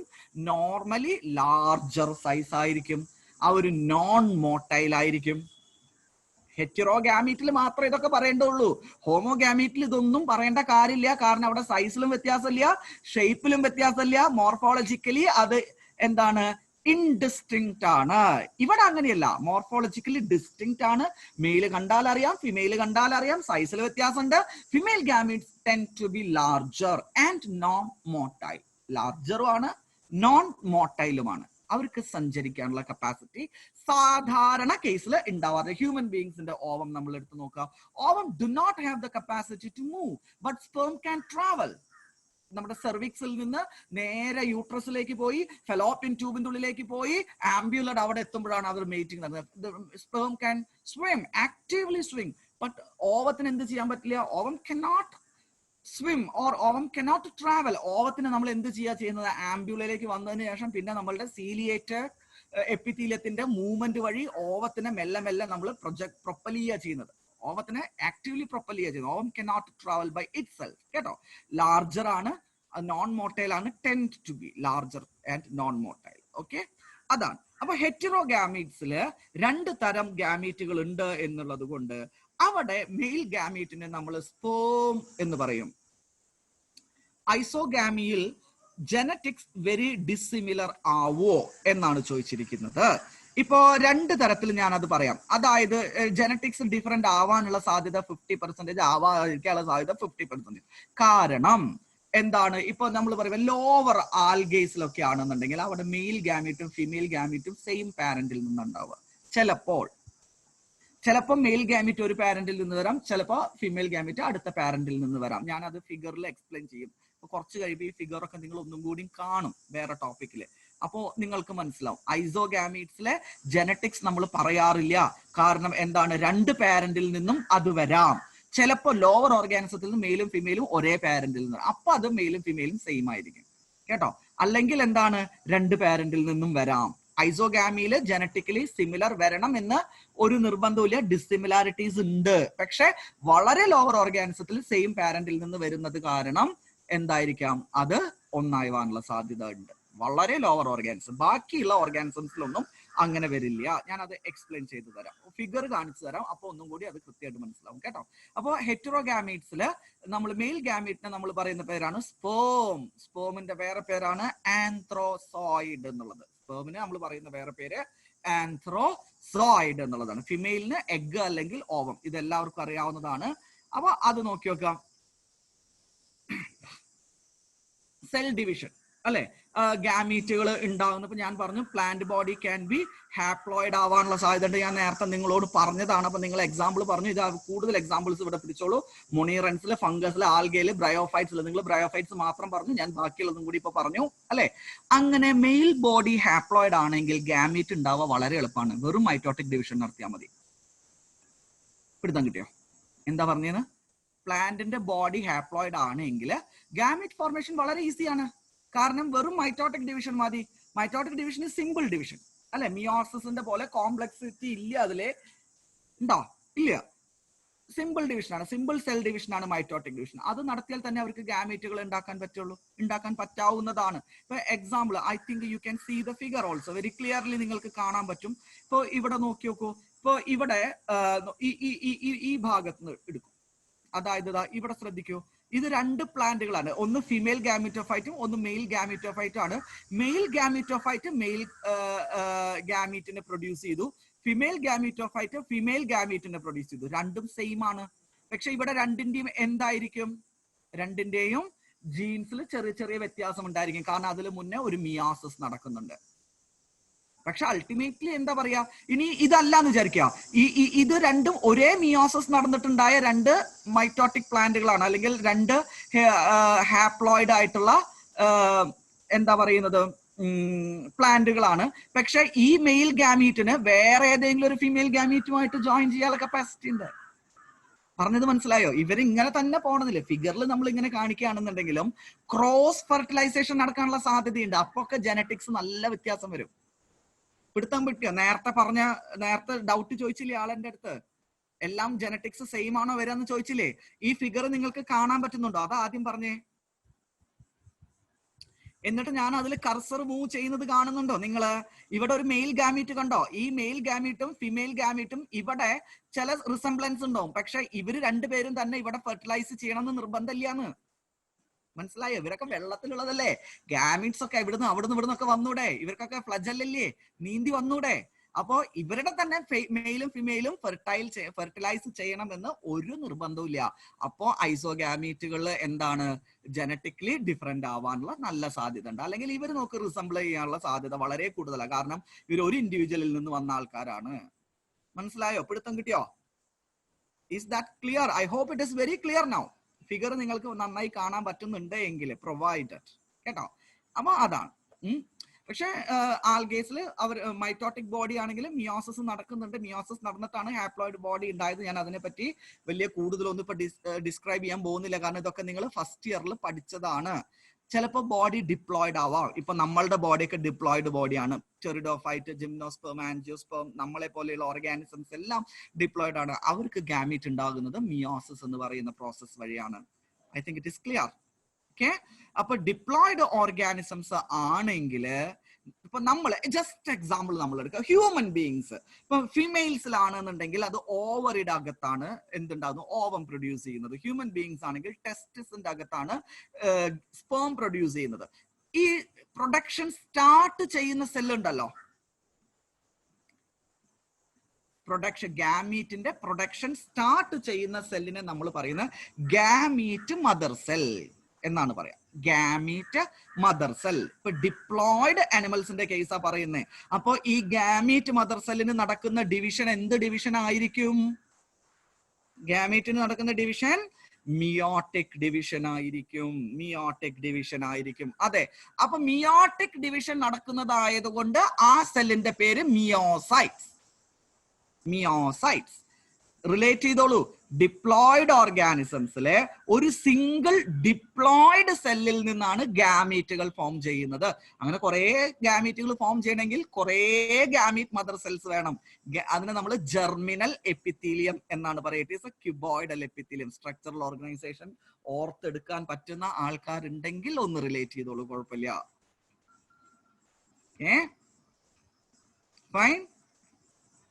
Cuboidal epithelium, germinal epithelium. ഒരു എപ്പിത്തീലിയത്തിൽ കുറെ സെല്ല് ഉണ്ടാവും. ഓരോ സെല്ലും ജേം മദർ സെല്ലാണ്, അല്ലെങ്കിൽ ഗാമീറ്റ് മദർ സെല്ലാണ്. അതിന് മിയോസിസ് ആണ് നടക്കാൻ പോകുന്നത്. അതുകൊണ്ട് അതിന്റെ പേര് മിയോസൈറ്റ്സ് എന്നും കൂടി നമുക്ക് പറയാൻ പറ്റും. അങ്ങനെയാണ് ഗാമീറ്റുകൾ ഉണ്ടാകുന്നത്, കേട്ടോ. ഓക്കെ, ഗാമീറ്റുകൾ ഉണ്ടാകുന്നു. ഇനി ഈ ജേം സെൽസിന് തന്നെ മിയോസിസ് നടക്കണമെന്ന് യാതൊരു നിർബന്ധമില്ല. നമ്മളുടെ തൊട്ടു മുമ്പത്തെ ചിത്രത്തിലെ മിയോസിസ് നടക്കുന്നത് ആർക്കാണ്? സ്പോറോഫൈറ്റിനാണ് മിയോസിസ് നടക്കുന്നത്, കണ്ടോ? ഓക്കെ. അതുപോലെ ചില സമയത്ത് സൈഗോട്ടിന് എന്ത് സംഭവിക്കാം? മിയോസിസ് നടന്നിട്ട് നേരെ ഹാപ്ലോയിഡ് ആയിട്ടുള്ള ഇൻഡിവിജ്വൽസ് ഉണ്ടാവാം. അങ്ങനെ സൈഗോട്ടിനാണ് നടക്കുന്നതെങ്കിൽ അതിന്റെ പേര് സൈഗോട്ടിക് മിയോസിസ് എന്നാണ്. നേരത്തെ പറഞ്ഞ നമ്മുടെ ഗാമീറ്റ് മദർ സെല്ലിനാണ് മിയോസിസ് നടക്കുന്നതെങ്കിൽ അതിന്റെ പേര് ഗാമീറ്റിക് മയോസിസ് എന്നുള്ളതാണ്. സൈഗോട്ടിനാണ് മിയോസിസ് നടന്നത്, ഹാപ്ലോയിഡ് ഇൻഡിവിജ്വൽസ് ഉണ്ടാകുന്നത്. നമ്മുടെ നേരത്തെ ഓൾട്ടർനേഷൻ ഓഫ് ജനറേഷൻ ആലോചിച്ചാൽ മതി. അതിൽ സൈഗോട്ടിന് നടന്നിട്ട് ഹാപ്ലോയിഡ് ഇൻഡിവിജ്വൽസ് ആണ് ഉണ്ടാകുന്നതെങ്കിൽ സൈഗോട്ടിക് മയോസിസ്. എക്സാമ്പിൾ ആണ് ആൽഗെ, ക്ലാമിഡോമോണാസും യൂലോത്രിക്സ് എന്ന് പറയുന്ന ഗ്രീൻ ആൽഗെ. ഞാൻ അവിടെ ഡിസ്ക്രിപ്ഷൻ തന്നിട്ടുണ്ട്. ഗ്രീൻ ആൽഗെ കേട്ടോ, അതിന് സൈഗോട്ടിലാണ് നടക്കുന്നത്. അതുകൊണ്ട് സൈഗോട്ടിക് മയോസിസ്. ഇനിയോ പ്ലാന്റ്സിന്റെ കേസിലാണെങ്കിൽ അത് സ്പൊറാൻജിയത്തിന്റെ അകത്താണ് നടക്കുന്നത്. സ്പോം എന്തുണ്ടാകുന്നു, പോളൻ ഗ്രെയിൻസ് ഒക്കെ ഉണ്ടാകാൻ വേണ്ടിയിട്ട്. അതുകൊണ്ട് അതിന്റെ പേര് എന്ത്? സ്പോറിക് മയോസിസ്. അപ്പൊ മയോസിസ് 3 തരത്തിലുണ്ട്. ഒന്ന് ജെർമിനൽ എപ്പിത്തീലിയത്തിൽ നടന്നിട്ട് ഗാമീറ്റുകൾ എന്തായിട്ട് മാറുക? ഹാപ്ലോയിഡ് ആയിട്ട് മാറുക. രണ്ടാമത്തത് സൈഗോട്ടിൽ നടന്നിട്ട് ഓർഗാനിസംസ് ഹാപ്ലോയിഡ് ആയിട്ട് മാറുക. എന്നിട്ട് ഹാപ്ലോയിഡ് ഓർഗാനിസംസ് മൈറ്റോട്ടിക് ഡിവിഷൻ നടന്നതിന് ശേഷം എന്ത് ചെയ്യാം? ഹാപ്ലോയിഡ് ആയിട്ടുള്ള ഗാമീറ്റുകളെ ഫോം ചെയ്യുക. അതിനെ നമ്മൾ സൈഗോട്ടിക് മയോസിസ് എന്ന് പറയും. അതല്ല സ്പൊറാൻജിയത്തിന്റെ അകത്ത് നടന്നിട്ട് ഹാപ്ലോയിഡ് ആയിട്ടുള്ള ഗാമീറ്റുകൾ ഉണ്ടാവുകയാണെന്നുണ്ടെങ്കിൽ അതിനെ നമ്മൾ സ്പോറിക് മയോസിസ് എന്നാണ് നമ്മൾ പറയുക. I hope you understand it. 3 തരത്തിലുള്ള മൈറ്റോസിസ് നമ്മൾ പഠിച്ചു. ഇതൊക്കെ ലൈഫ് സൈക്കിളുമായിട്ട് ബന്ധപ്പെട്ടിട്ടുള്ളതാണ്. ആനിമൽസിലാണ് നമുക്ക് എന്ത് കാണാൻ പറ്റുള്ളൂ? ആനിമൽസിലാണ് നമുക്ക് ഗാമീറ്റിക് മയോസിസ് കാണാൻ പറ്റുള്ളൂ. നമ്മളെ പോലെയുള്ള ആനിമൽസിന്റെ കേസാണ് ഗാമീറ്റിക് മയോസിസ്. കാരണം നമുക്ക് ഓവറി ഉണ്ട്, ടെസ്റ്റിസ് ഉണ്ട്, അതിൽ ജെർമിനൽ എപ്പിത്തീലിയം ഉണ്ട്, അതിൽ ക്യൂബോയിഡൽ സെൽസ് ഉണ്ട്. അവർക്ക് മിയോസിസ് സംഭവിക്കുന്നു, ജെർമിനൽ ലെയറിൽ സംഭവിക്കുന്നു ഗാമീറ്റിക് മയോസിസ്. ആൽഗേസിന്റെ കേസിലൊക്കെ വരുന്ന സമയത്ത് അവർക്ക് സൈഗോട്ട് ഉണ്ടായതിനു ശേഷം സൈഗോട്ടിന് മിയോസിസ് സംഭവിച്ച് ഹാപ്ലോയിഡ് ആയിട്ടുള്ള ഓർഗാനിസംസ് ഉണ്ടാകുന്നു, ഇൻഡിവിജ്വൽസ് ഉണ്ടാകുന്നു. അതുകൊണ്ട് അത് എന്താണ്? Zygotic meiosis. മൂന്നാമത്തത് സ്പൊറാൻജിയത്തിൽ മിയോസിസ് സംഭവിക്കുന്നു, പോളൻ ഗ്രെയിൻസ് ഒക്കെ ഉണ്ടാവാൻ വേണ്ടിയിട്ട്. അത് പ്ലാന്റ്സിൽ സംഭവിക്കുന്നതാണ്. അത് സ്പോറിക് മയോസിസ് എന്നുള്ളതാണ്. ഓക്കെ. നെക്സ്റ്റ്, ഗാമറ്റിക് ട്രാൻസ്ഫർ എന്നുള്ളത്. It is also very important. അപ്പൊ നിങ്ങൾ ചോദിച്ച ആ ചോദ്യം ഒന്നും കൂടി ഡീറ്റെയിൽ ആയിട്ട് നിങ്ങൾക്ക് ഇവിടെ കാണാൻ പറ്റും. അതേ ഫിഗർ തന്നെ ഞാൻ ഒന്നും കൂടി, ഇപ്പൊ നിങ്ങൾ എൻ്റെ അടുത്ത് ചോദിച്ചു എങ്ങനെയാണ് സെക്ഷൽ റീപ്രൊഡക്ഷൻ ഒക്കെ ഉണ്ടാവുന്ന എവോൾവ് ചെയ്തെന്നുള്ളതൊക്കെ നമുക്ക് ഈ ഫിഗറിൽ നിന്ന് കുറച്ചൊക്കെ നമുക്ക് മനസ്സിലാക്കാൻ പറ്റും. ഇപ്പൊ ഇതാണ് ഒരു ഓർഗാനിസം എന്ന് വിചാരിക്കും. ഇവിടെ കർസർ വെച്ചിട്ട് ഞാൻ അതിനെ ഇൻഡിക്കേറ്റ് ചെയ്യുന്നുണ്ട്. ഈ ഓർഗാനിസത്തിന് വേണമെങ്കിൽ മൈറ്റോട്ടിക് ഡിവിഷൻ വെച്ച് അത് നടന്നുകൊണ്ടേയിരിക്കുകയാണ് കേട്ടോ. മൈറ്റോട്ടിക് ഡിവിഷൻ വെച്ച് നടന്നുകൊണ്ടേയിരിക്കുകയാണ്. അത് ആദ്യം മൈറ്റോട്ടിക് ഡിവിഷൻ മാത്രമാണ് നടത്തിക്കൊണ്ടിരുന്ന ഒരു അസെക്ഷലി റീപ്രൊഡ്യൂസ് ചെയ്തുകൊണ്ടിരുന്ന ഒരു ഓർഗാനിസം ആയിട്ട് നിന്നിരുന്ന ഈ ആൽഗെ. ഓഫ് കോഴ്സ് ഇതൊരു ആൽഗയാണ് കേട്ടോ. അപ്പൊ ഈ ആൽഗെ മൈറ്റോട്ടിക്കലി അസെക്ഷൽ റീപ്രൊഡക്ഷൻ മാത്രം നടത്തിക്കൊണ്ടിരിക്കുന്ന സമയത്ത് എന്താണ് ഇവരിങ്ങനെ ഈ സൈക്കിൾ നിങ്ങൾക്ക് മനസ്സിലാവുന്നുണ്ടല്ലോ. ഒരു പ്രത്യേക സമയത്ത് ഈ അസെക്ഷലി റീപ്രൊഡ്യൂസ് ചെയ്ത 2 ആൾക്കാരെ ചെറിയ ജനിതക വ്യത്യാസം കാരണം, സ്മോൾ ജനറ്റിക് ചേഞ്ചസ് വഴി അവർ ഗാമീറ്റ് ആയിട്ട് മാറി അവർ 2 പേര് ഫ്യൂസ് ചെയ്യാണ്. ഈ ഫ്യൂസിങ്ങിന് 50-50 ചാൻസ് ആണുള്ളത്. ഒന്ന്, ഇതേ കോളനിയിൽ നിന്നുള്ള 2 ആൾക്കാർ തമ്മിൽ ഫ്യൂസ് ചെയ്യാം. അതല്ലെങ്കിൽ വേറെ ഒരു എക്സ്റ്റേണൽ സോഴ്സിൽ നിന്ന് വന്ന് ഇതുമായിട്ട് ഫ്യൂസ് ചെയ്ത് സൈഗോട്ട് ഉണ്ടാവാം. ഓക്കെ. എക്സ്റ്റേണൽ സോഴ്സിൽ നിന്ന് വരികയാണെന്നുണ്ടെങ്കിൽ ഇൻട്രൊഡക്ഷൻ ഓഫ് ന്യൂ ജീൻസ് സാധ്യത, പ്രോബബിലിറ്റി വളരെ കൂടുതലാണ് കേട്ടോ. ആൻഡ് ആ ജീനിന്റെ സ്വാധീനം കാരണം ഇത് എന്താണ് പിന്നീട് സെക്ഷൽ റീപ്രൊഡക്ഷനിലേക്ക് കൂടുതൽ കാണിക്കുകയാണ്. കാരണം ഈ രീതിയിൽ അത് എന്ത് ചെയ്യാണ്, ഇങ്ങനെ ഉണ്ടാകുന്ന ന്യൂ ഓസ്പ്രിങ്ങുകളൊക്കെ വീണ്ടും ജോയിൻ ചെയ്യാൻ, ഫ്യൂസ് ചെയ്യാനുള്ള ടെൻഡൻസി കൂടുതൽ കാണിച്ചുകൊണ്ടിരിക്കുകയാണ്. എസെക്ഷലി റീപ്രൊഡ്യൂസ് ചെയ്യുകയാണെന്നുണ്ടെങ്കിൽ അവർക്ക് ഫ്യൂഷനുള്ള ടെൻഡൻസി ഇല്ല. ബൈ ദ ഇൻട്രൊഡക്ഷൻ, അത് ചിലപ്പോൾ ആക്സിഡന്റലി ആവാം, അല്ലെങ്കിൽ ഈ കോളനിയിലുള്ള 2 ആൾക്കാർ ഫ്യൂസ് ചെയ്ത കാരണം ഇൻട്രൊഡക്ഷൻ ഓഫ് ദ ജീൻസ്, പുതിയ റീകോമ്പിനേഷൻ, നമ്മൾ അതിനെ ജനറ്റിക് റീകോമ്പിനേഷൻ എന്ന് പറയും. Introduction of A new trait. ഇവിടെ ഇൻട്രൊഡ്യൂസ് ചെയ്ത ന്യൂ ട്രേറ്റ് എന്ന് പറയുന്നത് സെക്ഷൽ റീപ്രൊഡക്ഷൻ ആയി എന്ന് മാത്രമേ ഉള്ളൂ കേട്ടോ. ഐ ഹോപ്പ് യു അണ്ടർസ്റ്റാൻഡ് കേട്ടോ. അപ്പൊ അതാണ്. അപ്പൊ ഗാമീറ്റ് ട്രാൻസ്ഫർ എന്നുള്ളത് വളരെ ഇമ്പോർട്ടന്റ് ആണ്. ഇവിടെ പറഞ്ഞ പോലെ നോക്കൂ, ഗാമീറ്റുകൾ നോക്കൂ, ഒരേ കോളനിയിൽ ചിലപ്പോൾ ഒരേ കോളനിയിലുള്ള 2 ഗാമീറ്റുകൾ നമ്മൾ ഫ്യൂസ് ചെയ്യാനുള്ള സാധ്യത ഉണ്ട്. അല്ലെങ്കിൽ ഈ ഗാമീറ്റിന്റെ അടുത്തേക്ക് വേറെ ഗാമീറ്റ് വരാനുള്ള സാധ്യത ഉണ്ട്. എങ്ങനെയാണെങ്കിലും ഗാമീറ്റുകൾ തമ്മിൽ അടുത്ത് വരണം എന്നുള്ളത് വളരെ നിർബന്ധമാണ്. അവർ ഗാമീറ്റ് ഫോം ചെയ്തിട്ട് അപ്പുറത്തും ഇപ്പുറത്തും നിന്ന് കഴിഞ്ഞിട്ടുണ്ടെങ്കിൽ ഫെർട്ടിലൈസേഷൻ നടത്താൻ പറ്റില്ല. അവർക്ക് അടുത്ത് വന്നേ പറ്റുള്ളൂ. അതുകൊണ്ട് തന്നെ ഗാമീറ്റുകളെല്ലാം എന്താണ്, മോട്ടൈൽ ആവാനുള്ള സാധ്യത ഉണ്ട്. കോഴ്സ് ജസ്റ്റ് ആലോചിക്കുക കേട്ടോ, മോട്ടൈൽ ആവാനുള്ള സാധ്യത ഉണ്ട്. ഇപ്പൊ ലോവർ ഓർഗാനിസംസ് ആണ് എങ്കിൽ, ഇപ്പൊ ഐസോഗാമി അല്ലെങ്കിൽ ഐസോഗാമീറ്റുകൾ, ഹോമോഗാമീറ്റ് അല്ലെങ്കിൽ ഐസോഗാമീറ്റുകളൊക്കെ ആണ് എന്നുണ്ടെങ്കിൽ അവർക്ക് ലോവർ ഓർഗാനിസത്തിലാണ് അത് കൂടുതലായിട്ട് നമുക്ക് കാണാൻ പറ്റുക. അത് ആൽഗയിലും ഫംഗയിലും ഒക്കെ ആണ് എന്നുണ്ടെങ്കിൽ അവർ മോട്ടൈൽ ആണ്. മോട്ടൈൽ എന്ന് പറഞ്ഞാൽ ദേ ആർ ഫ്ലജല്ലേറ്റഡ്. നമുക്ക് ഫിഗറിൽ കാണാൻ പറ്റും. ഫ്ലജല്ലേറ്റഡ് ആയിട്ടുള്ള മോട്ടൈൽ ആയിട്ടുള്ള ഗാമീറ്റുകളാണ്. ഫോണൊക്കെ വെച്ചിട്ട് കഥ TV കാണാൻ പോയോ?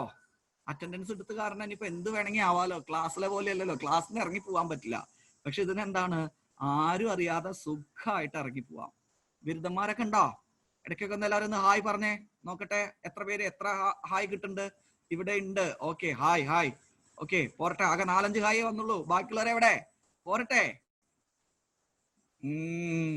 പോയി പോയി പോയി. ഇല്ല, വരുന്നുണ്ട്. Okay okay okay. Prashobh Pradeep, പ്രശോഭിന്റെ പേര് ഞാൻ ആദ്യമായിട്ട്, എന്റെ ഓർമ്മയിലില്ല പ്രശോഭെ. Jyothika C Shekhar, Rohan Frank. Okay Rohan, നമ്മളൊക്കെ ആദ്യമായിട്ട് ആണ് നിന്റെ പേരൊക്കെ വിളിക്കുന്നത് തോന്നുന്നുണ്ട്. Senin Biju, I know. Okay okay okay, fine fine fine fine. Prashobh fine. Okay, അപ്പൊ നിങ്ങൾക്ക് ഗാമീറ്റ് ട്രാൻസ്ഫർ ഈ ലോവർ ആൽഗെ, ഇപ്പൊ green algae, brown algae, red algae എന്നൊക്കെ പറഞ്ഞാൽ വെള്ളത്തിലും കടലിലും കാണാം, അല്ലെങ്കിൽ ഫ്രഷ് വാട്ടറിലും കാണാം. New admission Rohan Frank, new admission. Okay, welcome to Coach India and feel the difference. Okay fine. Okay, അപ്പൊ ഇവരൊക്കെ വെള്ളത്തിൽ, ആൽഗേസ് നമ്മൾ സാധാരണ വെള്ളത്തിലാണ് കാണുക അല്ലെ. അത് ചിലപ്പോൾ കടലാവാം, കായലാവാം, കൊളാവാം. ഗാമീറ്റുകൾ ഉണ്ടായി കഴിഞ്ഞിട്ടുണ്ടെങ്കിൽ എന്താണ്, ചറവറ അങ്ങോട്ടും ഇങ്ങോട്ടൊക്കെ പോവാൻ, ഡിസ്പോസ് ചെയ്ത് പോകാനുള്ള സാധ്യത. XD, Sandra James. XD meaning എന്താ? XD എനിക്കറിയില്ല.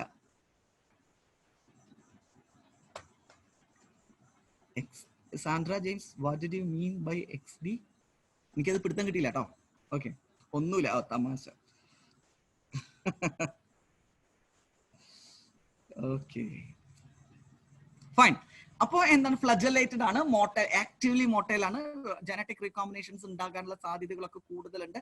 അങ്ങനെയാണ് അവർ നിലനിന്ന് പോരുന്നത്. എത്രമാത്രം റീകോമ്പിനൻസ് ഉണ്ടാവാതിരിക്കുന്നുണ്ടോ അത്രമാത്രം ആ കോളനി നശിച്ചു പോകാനുള്ള സാധ്യതയാണുള്ളത് അല്ലെ. ഫെർട്ടൈൽ ആയിട്ടുള്ള എന്താ പറയുന്നത്, ഒരു കോളനി ഉണ്ടാവണമെങ്കിൽ ജനറ്റിക് റീകോമ്പിനേഷൻസ് നടക്കണം. അതുകൊണ്ട് ഇവർ ആക്റ്റീവ്ലി സ്വിമ്മിങ് ആയിട്ടുള്ള ഗാമീറ്റുകളാണ്. ഇതൊക്കെ നിങ്ങൾ പഠിച്ചിട്ടുള്ളതായതുകൊണ്ടാണ് ഞാൻ പെട്ടെന്ന് പറഞ്ഞു പോണേ കേട്ടോ. അതൊക്കെ ഫസ്റ്റ് ഇയറിൽ പഠിച്ചതാണ് കേട്ടോ. അപ്പൊ ഇവരൊക്കെ വെള്ളത്തിലാണ് ഉണ്ടാവുക. വെള്ളത്തിലായതുകൊണ്ട് ഇവർക്ക് ആക്റ്റീവായിട്ട് സ്വിം ചെയ്യാൻ പോകണം. അതുപോലെ പക്ഷേ നമ്മൾ എന്താ പറയാ, വെള്ളത്തിലായതുകൊണ്ട് തന്നെ ഞാൻ ഈ പറഞ്ഞ പോലെ എന്താണ്, കടലായിരിക്കാം ചിലപ്പോൾ. ബ്രൗൺ ആൽഗയൊക്കെ ഉള്ളത് കടലിലായിരിക്കാം. Red algae കടലിലുള്ള ആൽഗകളായിരിക്കാം. അല്ലെങ്കിൽ കായലിലോ പോണ്ടിലോ ഒക്കെ ആണെന്നുണ്ടെങ്കിൽ ഈ ഗാമീറ്റുകൾ ഉണ്ടായി കഴിഞ്ഞാൽ അവർ ഡിസ്പേഴ്സ് ചെയ്ത് പോകാനുള്ള സാധ്യത അല്ലേ. സാധ്യത ഉള്ള കാരണം എന്താണ്, ജനറലി ഐസോഗാമീറ്റ്സ് ആണെങ്കിൽ 2 മെയിൽ ഗാമീറ്റും ഫീമെയിൽ ഗാമീറ്റും ഈക്വലി ധാരാളമായിട്ട് പ്രൊഡ്യൂസ് ചെയ്യപ്പെടും. അതല്ല ആനൈസോഗാമീറ്റ്സ് ആണ് എങ്കിൽ മെയിൽ ഗാമീറ്റിന്റെ എണ്ണം ഫീമെയിൽ ഗാമീറ്റിന്റെ എണ്ണത്തിനേക്കാളും വളരെ കൂടുതലായിരിക്കും. ജനറലി കേട്ടോ, അത് ജനറലി ആയിട്ട് നമ്മൾ പറയുന്നതാണ്. ഓക്കെ, എന്താണ്, അപ്പൊ ഈ മെയിൽ ഗാമീറ്റ്സിന് ഏതെങ്കിലും കാരണവശാല് അതിനെ ചിലപ്പോൾ പ്രിഡേഷൻ വഴി ആരെങ്കിലും, ഇപ്പൊ ഒരു കടലിലൊക്കെ ആണെന്ന് വിചാരിക്കുക, അപ്പൊ മറ്റ് സൂ പ്ലാങ്ക്ടൻസ് അവരൊക്കെ വന്ന് ചിലപ്പോൾ ഈ ഗാമീറ്റിനെ ഫീഡ് ചെയ്യാനുള്ള സാധ്യത ഉണ്ട്. അത് ഫിമെയിൽസിനെയും മെയിൽസിനെയും ഫീഡ് ചെയ്യാനുള്ള സാധ്യത ഉണ്ട്. അപ്പോൾ ഇതിൽ നോൺ മോട്ടൈൽ ആയിട്ടുള്ള ഫിമെയിൽ ആണെന്നുണ്ടെങ്കിൽ കുഴപ്പമുണ്ടാവാൻ സാധ്യതയില്ല. കാരണം അവർ ആ ഗാമീറ്റിനെ കൊണ്ടുപോയിട്ട് അവിടെ ഇവിടെയൊക്കെ കൊണ്ടുപോയിട്ട് ഒളിപ്പിച്ചു വെക്കും. ഇപ്പൊ ഫിഷിന്റെ കേസ് ഒക്കെ എടുക്കാന്ന് വിചാരിക്കുക. ഫിഷിന് നോൺ മോട്ടൈൽ ആയിട്ടുള്ള ഫിമെയിൽ ഗാമീറ്റ്സ് ആണ് എങ്കിൽ അത് ഇവർ ഇതിങ്ങനെ മുട്ടയിട്ട് വെക്കുക എവിടെയാണെന്ന് അറിയാമോ? പായലുകളുടെ ഇടയിൽ, പെബിൾസിന്റെ ഇടയിലൊക്കെ പോയി മുട്ടയിട്ട് വെക്കുക. അപ്പൊ മെയിൽസ് ഇങ്ങനെ സ്പേംസിനെ റിലീസ് ചെയ്യുമ്പോൾ അത് ആക്റ്റീവ്ലി സ്വിം ചെയ്തിട്ട് എവിടെയൊക്കെ ഇതുണ്ടോ, ഈ ഓവം ഉണ്ടോ അതിനൊക്കെ പോയിട്ട് ഫെർട്ടൈൽ ചെയ്യുക ചെയ്യുന്നത് കേട്ടോ. അപ്പോൾ ഈ നോർമലി ഏത് കേസ് എടുത്ത് നോക്കുകയാണെങ്കിലും മെയിൽ ഗാമീറ്റുകളുടെ എണ്ണം എക്സ്റ്റെൻസീവ്ലി ലാർജ് നമ്പർ ആയിരിക്കും, വളരെ ആയിരിക്കും. കാരണം അവർ മൂവ് ചെയ്യുക, ആക്റ്റീവ്ലി സ്വിം ചെയ്യാനുള്ള കപ്പാസിറ്റി ഉള്ളവരാണ്. അപ്പൊ അതിന് പ്രിഡേഷൻ റേറ്റ് കൂടുതലാണ്, ലോസ് ഉണ്ടാവാനുള്ള സാധ്യത കൂടുതലാണ്. അതുകൊണ്ട് ആ ലോസ് ഉണ്ടായി കഴിഞ്ഞിട്ട് ഫെർട്ടിലൈസേഷൻ നടക്കില്ല. ആ നഷ്ടം നികത്താൻ വേണ്ടിയിട്ടാണ് large number of male gametes generally produce ചെയ്യുന്നത്. ഇപ്പൊ ഹയർ പ്ലാന്റ്സിന്റെ കേസ് നമ്മൾ എടുക്കുക. ഹയർ പ്ലാന്റ്സിന്റെ ഫിഗർ ഞാൻ നിങ്ങൾക്ക് തന്നിട്ടുണ്ട്. ഹയർ പ്ലാന്റ്സിൽ നമ്മളിപ്പോ എങ്ങനെയാണ് ഇപ്പൊ ചില ഫ്ലവർ എടുത്തു കഴിഞ്ഞിട്ടുണ്ടെങ്കിൽ എന്താണ് ഇത് നമ്മൾ ഡീറ്റെയിൽ ആയിട്ട് കാണും. എന്നാൽ ഞാൻ ഇവിടെ ഒന്നും കൂടി പറയാണ്. ചില ഫ്ലവർ എടുത്തു കഴിഞ്ഞാല് ആ ഫ്ലവറിന്റെ അകത്ത് തന്നെ സ്റ്റെയ്മനും കാണാൻ പറ്റും, പിസ്റ്റലും കാണാൻ പറ്റും. അതായത് കാർപ്പൽസും അതുപോലെ മെയിൽ റീപ്രൊഡക്റ്റീവ് പാർട്ടുകളും, സ്റ്റെയ്മൻ, ആന്തർ എന്ന് പറയുന്നത്, അല്ലെങ്കിൽ പിസ്റ്റിൽ എന്ന് പറയും, കാർപ്പൽസ് എന്ന് പറയുന്നത്, ഫീമെയിൽ റീപ്രൊഡക്റ്റീവ് പാർട്ടും മെയിൽ റീപ്രൊഡക്റ്റീവ് പാർട്ടും സെയിം ഫ്ലവറിന്റെ അകത്ത് നമുക്ക് കാണാൻ പറ്റും. അപ്പൊ അവിടെ പ്രശ്നമില്ല, കാരണം അടുത്തടുത്താണ് മെയിൽ റീപ്രൊഡക്റ്റീവ് പാർട്ടും ഫീമെയിൽ റീപ്രൊഡക്റ്റീവ് പാർട്ടും. The exchange can be taken place very easily. പക്ഷെ ചില ഫ്ലവേഴ്സ് എടുക്കുമ്പോൾ ഒരു പ്ലാന്റിൽ മെയിൽ ഫ്ലവർ മാത്രമേ കാണുള്ളൂ, അടുത്ത പ്ലാന്റിലെ ഫീമെയിൽ ഫ്ലവറേ കാണുള്ളൂ. അല്ലെങ്കിൽ ഒരു പ്ലാന്റ് എടുത്തു കഴിഞ്ഞാൽ മെയിൽ ഫ്ലവർ വേറെ ഫീമെയിൽ ഫ്ലവർ വേറെ, അങ്ങനെയൊക്കെ നമുക്ക് കാണാൻ പറ്റും. 3 കണ്ടീഷൻ ശ്രദ്ധിക്കുക. ഒരു ഫ്ലവറിന്റെ അകത്ത് തന്നെ മെയിൽ റീപ്രൊഡക്റ്റീവ് പാർട്ടും ഫീമെയിൽ റീപ്രൊഡക്റ്റീവ് പാർട്ടും. Condition number 1. കണ്ടീഷൻ നമ്പർ 2, ഒരു പ്ലാന്റിലെ മെയിൽ ഫ്ലവർ ഇങ്ങേ തലക്കില്, ഫീമെയിൽ ഫ്ലവർ അങ്ങേ തലക്കില്. Condition number 2. കണ്ടീഷൻ നമ്പർ 3 വരുന്നത് ഒരു പ്ലാന്റിലെ മെയിൽ ഫ്ലവർ മാത്രം, അടുത്ത പ്ലാന്റിലെ ഫീമെയിൽ ഫ്ലവർ മാത്രം. അല്ലെ? ഇതിൽ ഏതിലായിരിക്കും ഡിഫിക്കൽട്ട്? 2 പ്ലാന്റിലുള്ളതാണ് ഡിഫിക്കൽട്ട്. ഒരു മെയിൽ പ്ലാന്റും അടുത്ത ഫീമെയിൽ പ്ലാന്റും, അവർ തമ്മിലും എന്താണ് ഗാമെറ്റിക് ട്രാൻസ്ഫർ നടത്തണം. അതിനാണ് നമ്മൾ പോളിനേഷൻ എന്ന് പറയുന്നത്. പോളിനേഷൻ എന്ന് പറയുന്നത് അതിനെയാണ്. അതേ സമയത്ത് ബൈസെക്ഷൽ ആയിട്ടുള്ള ഒരു ഫ്ലവർ ആണ് എങ്കിൽ അതിൽ പ്രശ്നമൊന്നുമില്ല. കാരണം ആന്തറും അതുപോലെ സ്റ്റിഗ്മയും ഒക്കെ തൊട്ടടുത്താണ് ഉണ്ടാവുക. നോർമലി എന്താണ്, പൂ വിരിയുന്നതിനേക്കാളും മുന്നേ തന്നെ ഫെർട്ടിലൈസേഷൻ നടന്നിട്ടുണ്ടായിരിക്കും എന്നാണ് സാധാരണ കേസിൽ പറയാ. അതൊക്കെ ജനറ്റിക്സിൽ നമുക്ക് വളരെ ഇമ്പോർട്ടന്റ്. ഈ മാസ്കുലേഷൻ എന്ന് പറയുന്ന പ്രോസസ് ഒക്കെ മനസ്സിലാക്കാൻ ഇമ്പോർട്ടന്റ്. എന്തുകൊണ്ടാണ് ഗ്രിഗർ ജോഹാൻ മെൻഡൽ ഈ മാസ്കുലേഷൻ എന്ന വാക്ക് നിങ്ങൾ കേട്ടിട്ടുണ്ടോ? 22 ഫീമെയിൽ കോട്ടയം, ഇമാസ്കുലേഷൻ കേട്ടുണ്ടോ? ലിസ് കേട്ടുണ്ട്. Okay fine. എന്താണ്? റിമൂവൽ ഓഫ് ദ സ്റ്റേമൻസ് അല്ലെങ്കിൽ ആൻഡ്രീഷ്യത്തിന് റിമൂവ് ചെയ്യുന്ന പ്രോസസ്സിനെയാണ് ഇമാസ്കുലേഷൻ എന്ന് പറയാ. അപ്പോൾ മെൻഡല് അദ്ദേഹത്തിന്റെ എക്സ്പെരിമെന്റ്സ് നടത്തുന്നതിനേക്കാളും മുന്നേ ഈ പ്ലാന്റ്സിന്റെ അല്ലെങ്കിൽ ഫ്ലവറിന്റെ എന്ത് കട്ട് ചെയ്തിരുന്നു? സ്റ്റേമൻസ് ഒക്കെ കട്ട് ചെയ്തിരുന്നു എന്നാണ് പറയുന്നത്. അതാണ് ഇമാസ്കുലേഷൻ എന്ന് പറയുന്നത്. നിങ്ങൾ അത് ആ ചാപ്റ്ററിൽ ഡീറ്റെയിൽ ആയിട്ട് പഠിക്കും കേട്ടോ. കാരണം അത് ബൈസെക്ഷൽ ഫ്ലവർ ആയിരുന്നു പൈസം സറ്റൈലത്തിൽ ഉണ്ടായിരുന്നത്. ഒരേ ഫ്ലവറിൽ തന്നെ ആൻഡ്രീഷ്യം ഗൈനീഷ്യം ഉണ്ടായിരുന്നു എന്നുള്ളതാണ്. എന്നിട്ട് ക്രോസ് ഫെർട്ടിലൈസേഷൻ നടക്കാതിരിക്കാൻ അതിനെ കവർ ചെയ്ത് വെച്ചു എന്നാണ് പറയുന്നത്. I hope you remember it. At least 10ാം ക്ലാസ്സിൽ പഠിച്ചൊരു ഓർമ്മ ചെറുതായിട്ട് അത് കൂടിയും കിട്ടുന്നില്ലേ? അതൊക്കെ മതിയെന്നേ. ഇപ്പോ കാര്യം പിടുത്തം കിട്ടിയല്ലോ. പക്ഷെ അവിടെ ഈ ഫിമെയിൽസിൽ എങ്ങനെയാ, ഈ ഫ്ലവറിൽ എങ്ങനെയാ എന്താ സംഭവിക്കുന്നത്? ഫിഗർ ഞാൻ തന്നിട്ടുണ്ട്. അപ്പൊ ഇതാണ് സ്റ്റിഗ്മ കേട്ടോ. ഇത് നിങ്ങൾ സെക്ഷൽ റീപ്രൊഡക്ഷനിലെ ഈ ഫിഗർ നിങ്ങൾ ഡീറ്റെയിൽ ആയിട്ട് കാണും. അപ്പൊ ഇതൊന്ന് ഓർത്താൽ മതി. നമ്മളിപ്പോ ഇൻട്രൊഡക്ടറി ചാപ്റ്റർ അല്ലേ, ഈ sexual reproduction in flowering plants എന്ന് പറഞ്ഞിട്ട് നിങ്ങൾ ഇത് പഠിക്കുന്നുണ്ട്. അപ്പൊ ഇതാണ് ഫിമെയിൽ റീപ്രൊഡക്ടറി പാർട്ടാണ് നിങ്ങൾ കാണുന്നത്. അതിലെ ആന്തർ വന്ന് കിടക്കുന്ന പോളൻ ഗ്രെയിൻസ്, ആന്തർ അല്ല പോളൻ ഗ്രെയിൻസ് വന്ന് കിടക്കുന്നതാണിത്. ഈ പോളൻ ഗ്രെയിൻസിന്റെ ഉള്ളിൽ നിന്ന് മെയിൽ ഗാമീറ്റ് പോളൻ ട്യൂബ് വഴി വന്ന് ട്രാൻസ്ഫർ ചെയ്ത് ഫിമെയിൽ സെല്ലുമായിട്ട്, ഒവ്യൂളിന്റെ അകത്തുള്ള ഫിമെയിൽ സെല്ലുമായിട്ട് ഫെർട്ടിലൈസ് ചെയ്യുന്ന ഫിഗർ ആണ് നിങ്ങൾ ഇവിടെ കാണിച്ചിരിക്കുന്നത്. പോളൻ ട്യൂബ് ആണ് ഇവിടെ ഉള്ളത്. പോളൻ ഗ്രെയിനിന്റെ അകത്തുള്ള മെയിൽ ഗാമീറ്റ് ഇതാ കണ്ടോ. ഇവിടെ ഒരു ചെറിയ male gamete, male cell pollen tube വഴി ഇവിടെ വരിക ചെയ്ത്. ഈ പോളൻ ട്യൂബ് ഈ പോളൻ ഗ്രെയിൻ സ്റ്റിഗ്മയിൽ വന്ന് വീണതിന് ശേഷം ഡെവലപ്പ് ചെയ്യുന്നതാണ്, ജെർമിനേറ്റ് ചെയ്യുന്നതാണ്. അതുവഴി സുരക്ഷിതമായിട്ട് കടത്തിവിടുക ചെയ്യുന്നത്. That is the gamete transfer. നമ്മൾ ആ ടോപ്പിക്കിലാണ് സംസാരിച്ചുകൊണ്ടിരിക്കുന്നത്. ഓർക്കുന്നുണ്ടോ? ഫൈൻ. അപ്പൊ നെക്സ്റ്റ് എനിക്ക് പറയാനുള്ളത് ഗാമീറ്റ് ട്രാൻസ്ഫർ നമ്മൾ പറഞ്ഞു, ഗാമീറ്റുകളെ പറ്റി നമ്മൾ പറഞ്ഞു, അതിന്റെ ക്യാരക്ടറിസ്റ്റിക്സിനെ പറ്റി പറഞ്ഞു.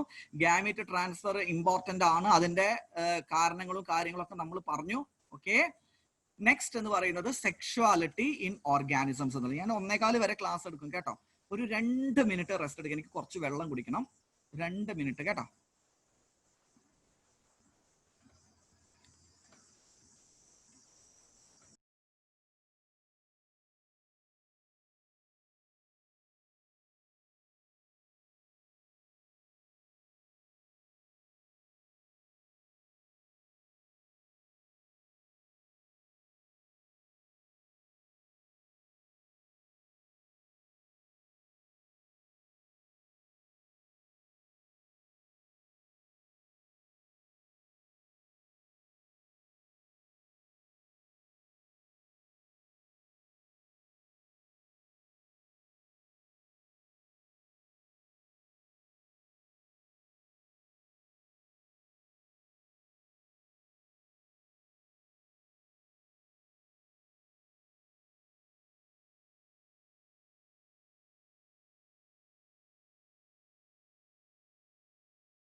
Hello, I am back. Oh yeah.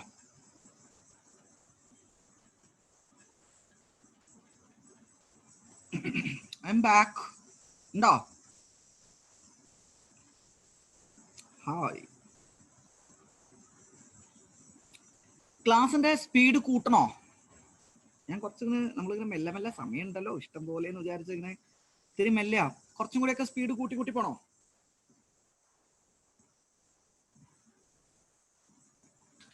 വേണ്ട വേണ്ട നോ. രണ്ടാ ഹാലിയാസ് ബാക്കിയുള്ളവരെ നോ ലെസ്. Okay okay. ആരും അഭിപ്രായം പറയില്ല. ആകെ 4-5 അഭിപ്രായം വന്നുള്ളൂ. ഓരട്ടെ. വേണമെങ്കിൽ ആർക്ക് വേണമെങ്കിൽ എനിക്കാ നിനക്കാ?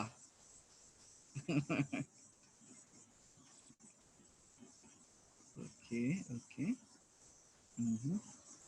നിങ്ങള് സത്യം കൂട്ടണ്ട. Okay okay. കാര്യങ്ങൾ പ്രോപ്പർ ആയിട്ട് മനസ്സിലാവുന്നുണ്ടോ? Okay okay okay okay okay. Fine fine fine. Thank you very much. Okay ശരി. അപ്പൊ സെക്ഷുവാലിറ്റി ഇൻ ഓർഗാനിസംസ് എന്ന് പറയുമ്പോൾ എന്തായിരിക്കും നമ്മൾ ഉദ്ദേശിച്ചിട്ടുണ്ടായിരിക്കുക? ഗാമീറ്റ് എങ്ങനെയാ പ്രൊഡ്യൂസ് ചെയ്യണത് എന്നുള്ളതാണ് സെക്ഷുവാലിറ്റി എന്നുള്ളതുകൊണ്ട് ഉദ്ദേശിക്കുന്നത് കേട്ടോ. സെക്ഷുവാലിറ്റി എന്ന് പറയുന്നത് the capacity to produce gametes എന്നുള്ളതാണ്. നമ്മൾ പറഞ്ഞു ഗാമീറ്റ് ഉണ്ടായാലേ റീപ്രൊഡക്ഷൻ നടക്കുന്നുള്ളൂ എന്നൊക്കെ നമ്മൾ പറഞ്ഞില്ലേ. അല്ലാതെ വലിയ വലിയ കഥകളൊന്നുമല്ല. ആണാണോ പെണ്ണാണോ എന്നുള്ളതാണ് സെക്ഷുവാലിറ്റി എന്നുകൊണ്ട് നമ്മൾ ഉദ്ദേശിക്കുന്നത് അല്ലെ. ചില ഓർഗാനിസംസ് എന്തായിരിക്കും ഹെർമാഫ്രഡൈറ്റ് ഒക്കെ ആയിട്ടുള്ള, നമ്മൾ അത് ഡീറ്റെയിൽ ആയിട്ട് നമ്മൾ കാണും കേട്ടോ. അപ്പൊ ഓർഗാനിസംസ് എങ്ങനെയാണ്, ആണായിട്ടാണ് ആക്ട് ചെയ്യുന്നത് അതോ ഫിമെയിൽ ആയിട്ടാണ് ആക്ട് ചെയ്യുന്നത്, ഇത് ഉദ്ദേശിക്കുന്നത്. ഇപ്പൊ അൾട്ടിമേറ്റ്ലി ഈ ഗാമീറ്റ്സ് എന്ന് പറഞ്ഞാൽ they are the carriers of genes ആണ് അല്ലെ. അപ്പൊ ഒരു ഓർഗാനിസം 60 കൊല്ലം ജീവിച്ചാലും അത് ചെയ്യുന്നത് ഗാമീറ്റ്സ് ജീൻസിനെ എങ്ങനെ ഡിസ്പേഴ്സ് ചെയ്യാം.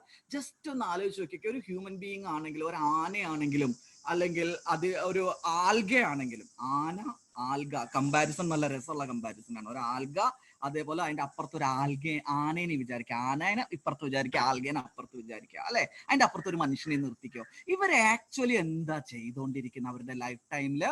അവർ ഊണ് കഴിക്കുന്നുണ്ട് ഒക്കെ ശരി, പക്ഷെ ബയോളജിക്കലി റെലവെന്റ് ആയിട്ടുള്ള ആകെ ഒരു കാര്യം മാത്രമേ ചെയ്യുന്നുള്ളൂ. Dispersion of the jeans. Dispersion of the jeans എത്രമാത്രം ഡിസ്പേഴ്സ് ചെയ്യാൻ പറ്റും within the population, dispersion of the jeans ആണ് ചെയ്തുകൊണ്ടിരിക്കുന്നത് അല്ലെ.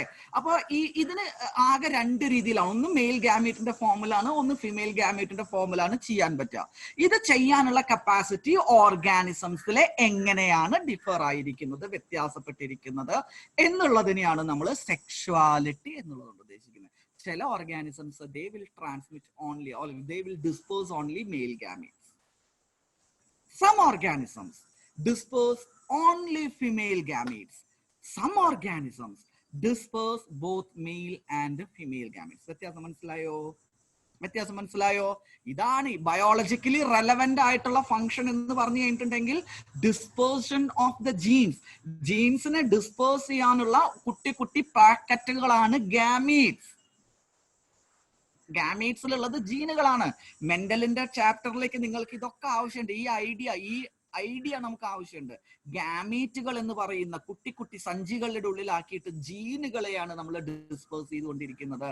അതാണ് ബയോളജിക്കലി എല്ലാ ഓർഗാനിസംസും ചെയ്തുകൊണ്ടിരിക്കുന്നത്. അത് എങ്ങനെയാണ് ഓർഗാനിസംസ് ചെയ്തുകൊണ്ടിരിക്കുന്നത്, ആ കപ്പാസിറ്റിക്ക് അനുസരിച്ച് ഓർഗാനിസംസിനെ നമ്മൾ എങ്ങനെയാണ് ക്ലാസിഫൈ ചെയ്തിരിക്കുന്നത് എന്നുള്ളത്. ഇപ്പൊ പ്രിമിറ്റീവ് ഓർഗാനിസംസ് ഞാൻ അത് 3 രീതിയിൽ ഇങ്ങനെ ക്ലാസിഫൈ ചെയ്ത് പറഞ്ഞിട്ടുണ്ട്. ഒന്ന് പ്രിമിറ്റീവ് ഓർഗാനിസംസിൽ അതെങ്ങനെയാണ്, ഹയർ പ്ലാന്റ്സിൽ അതെങ്ങനെയാണ്, അതുപോലെ അനിമൽസിൽ അത് എങ്ങനെയാണ് എന്നുള്ളത് കേട്ടോ. അപ്പൊ പ്രിമിറ്റീവ് ഓർഗാനിസംസിൽ നമ്മൾ പറയുകയാണ് എന്നുണ്ടെങ്കിൽ ബോത്ത് ഓർഗാനിസംസ് ഞാൻ നിങ്ങളോട് ആദ്യം പറഞ്ഞിരുന്നു. ചിലപ്പോൾ ഒരേ ഓർഗാനിസം തന്നെ മെയിലും ഫിമെയിലും ഗാമീറ്റ് ഉണ്ടാക്കും. ഫിഗർ ഒക്കെ കാണിച്ചു തന്നിരുന്നു, ഓർക്കുന്നുണ്ടോ? ഐസോഗാമീറ്റ് ഒക്കെ ഉണ്ടാക്കുന്നതും ഒക്കെ ഞാൻ നിങ്ങളോട് പറഞ്ഞിരുന്നു അല്ലെ.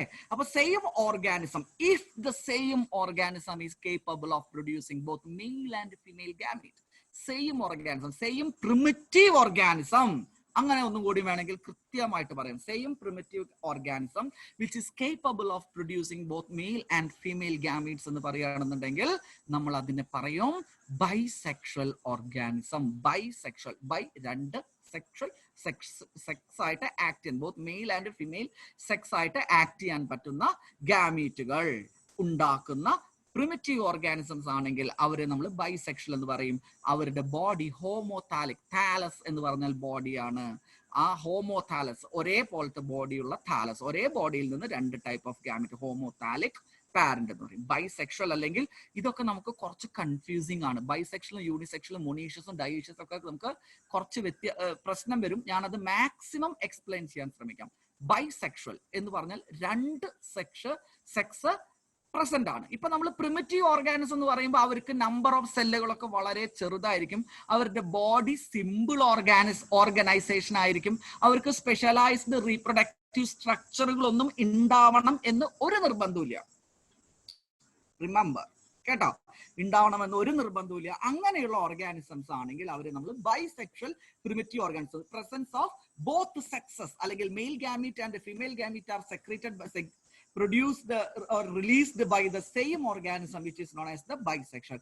If the single parent is produced only either male or female gametes, it is the unisexual. Only one parent, one sex. Unisexual. Uni means ഒന്ന്. Uni ഒന്ന്. കേട്ടോ? Unisexual. അപ്പൊ എന്താണ്? മെയിൽ ഗാമീറ്റ് ഉണ്ടാക്കുന്നതിന്റെ ബോഡി പോലെ ആയിരിക്കില്ല ഫീമെയിൽ ഗാമീറ്റ് ഉണ്ടാക്കുന്നതിന്റെ ബോഡി. 2 വ്യത്യാസമാണ്. അതുകൊണ്ട് എന്താണ്? അത് ഹെറ്ററോടാലിക് പാരന്റ് ആണ്. ഹോമോതാലിക് പാരന്റും ഹെറ്ററോതാലിക് പാരന്റും. ഒരു പാരന്റ് 2 ഗാമീറ്റ് ഉണ്ടാക്കുക, ബൈസെക്ഷൽ. ഒരു പാരന്റ് 1 ഗാമീറ്റ് ഉണ്ടാക്കുക, യൂണിസെക്ഷൽ. പിടുത്തം കിട്ടിയോ? Primitive organisms. ആദ്യം പ്രിമിറ്റീവ് ഓർഗാനിസംസിനെ പഠിക്കുക കേട്ടോ. ഇപ്പോഴേക്കും നിങ്ങൾ ഹയർ പ്ലാന്റ്സിന്റെ ഉള്ളിലേക്ക് പോകേണ്ട കാര്യമില്ല. അപ്പൊ കൺഫ്യൂഷൻ വരും. അതാ ഞാൻ പറയുന്നത്. അവിടെ കൺഫ്യൂഷൻ ആണ്. ഹയർ പ്ലാന്റ്സിന്റെ കേസില് കൺഫ്യൂഷൻ ആണ്. അവിടെ 3 കണ്ടീഷൻസ് സാറ്റിസ്ഫൈ ചെയ്യാനുണ്ട്. അതാണ്. ലോവർ പ്ലാന്റ്സിൽ അതൊന്നും പ്രശ്നമല്ല. ലോവർ ഓർഗാനിസംസിൽ അതൊന്നും പ്രശ്നമല്ല. ലോവർ ഓർഗാനിസത്തിൽ നേരിട്ടിട്ട് നേരെ വാ നേരെ പോ. ലോവർ ഓർഗാനിസത്തിന്റെ കേസില് നേരെ വാ നേരെ പോ എന്നുള്ളതാണ്. ഒരു ഓർഗാനിസം 2 ഗാമീറ്റ്, ബൈസെക്ഷൽ. ഒരു organism 1 type of gamete, unisexual. പക്ഷെ പ്ലാന്റ്സിന്റെ കേസിൽ വരുമ്പോ, ഹയർ പ്ലാന്റ്സിന്റെ കേസിൽ വരുമ്പോ ഫ്ലവർ ആണ് അവിടുത്തെ റീപ്രൊഡക്റ്റീവ് ഓർഗൻ. ഫ്ലവർ ആണ് അവിടുത്തെ റീപ്രൊഡക്റ്റീവ് ഓർഗൻ. അവിടെ നേരെ ഡിസ്റ്റിങ്ഷൻ വന്നു. ബോഡി പാർട്ട് അല്ലെങ്കിൽ വെജിറ്റേറ്റീവ് പാർട്ട്, റീപ്രൊഡക്റ്റീവ് പാർട്ട് എന്നുള്ള ഡിസ്റ്റിങ്ഷൻ വന്നു കഴിഞ്ഞു. ഫ്ലവറിലെയാണ് കോൺസെൻട്രേറ്റ് ചെയ്യേണ്ടത്. അപ്പൊ നേരത്തെ പറഞ്ഞ 3 കണ്ടീഷൻസ് അവിടെ വരുന്നുണ്ട്. അതായത് ഒരു ഫ്ലവറിൽ തന്നെ എന്ത് വരിക? 2 സെക്സും വരിക. അതായത് ആൻഡ്രീഷ്യയും ഗൈനീഷ്യയും ഒരേ പ്ലാന്റിൽ തന്നെ വരികയാണെന്നുണ്ടെങ്കിൽ അതിനെയാണ് നമ്മൾ ബൈസെക്ഷൽ പ്ലാന്റ് എന്ന് പറയുന്നത്. ശ്രദ്ധിക്കുക, ബൈസെക്ഷൽ പ്ലാന്റ് ആണ്. ബൈസെക്ഷൽ ഫ്ലവർ എന്ന് പറഞ്ഞാലും കുഴപ്പമില്ല, ബൈസെക്ഷൽ പ്ലാന്റ് എന്ന് പറഞ്ഞാലും കുഴപ്പമില്ല. ബൈസെക്ഷൽ ഫ്ലവർ ഉള്ള പ്ലാന്റ് ആണല്ലോ ബൈസെക്ഷൽ പ്ലാന്റ്. കേട്ടോ, bisexual flower, androecium and gynoecium is present. ചില സമയത്ത് അതിന്റെ എക്സാമ്പിൾ ആണ് ഹിബിസ്കസും സ്വീറ്റ് പൊട്ടറ്റയും. എക്സാമ്പിൾ ഒക്കെയാണ് നമ്മളെ കുഴപ്പിക്കുക. ചെമ്പരത്തിപ്പൂവിന്റെ നെടുകയുള്ള ചില ക്രോസ് സെക്ഷൻ ആരും മറക്കില്ലല്ലോ. ചെമ്പരത്തിപ്പൂവിന്റെ ഹിബിസ്കസ് റോസ സൈനൻസസ് എന്ന് പറയുന്നത് കേട്ടോ. അപ്പൊ അതിലും both androecium and gynoecium. Androecium എന്ന് പറയുന്നത് സ്റ്റെയ്മൻസ് ഒക്കെ ഉള്ളതാണ്. ഗൈനീഷ്യം എന്ന് പറയുന്നത് സ്റ്റിഗ്മ സ്റ്റൈൽ ഓവറി. കേട്ടോ, ഓർക്കുന്നുണ്ടല്ലോ ഇതൊക്കെ. അപ്പൊ അവിടെ ഫ്ലവർ ആണ് ബൈസെക്ഷൽ ഫ്ലവർ ആയിട്ട് നിൽക്കുന്നത്. ബൈസെക്ഷൽ ഫ്ലവർ ഉണ്ടെങ്കിൽ നമുക്ക് അതിന് എന്ത്? നെവർ.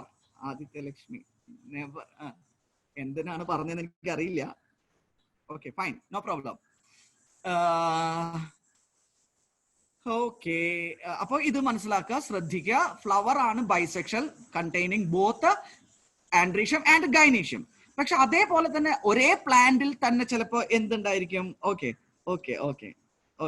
ഒരേ പ്ലാന്റിൽ തന്നെ മെയിൽ ഫ്ലവറും ഫിമെയിൽ ഫ്ലവറും ഉണ്ടായിരിക്കും. ഒരേ പ്ലാന്റിൽ തന്നെ ഒരറ്റത്ത് മെയിൽ ഫ്ലവർ മാത്രം, കുറച്ചിപ്പുറത്ത് ഫിമെയിൽ ഫ്ലവർ, കുറച്ചപ്പുറത്ത് മെയിൽ ഫ്ലവർ, കുറച്ചപ്പുറത്ത് ഫിമെയിൽ ഫ്ലവർ.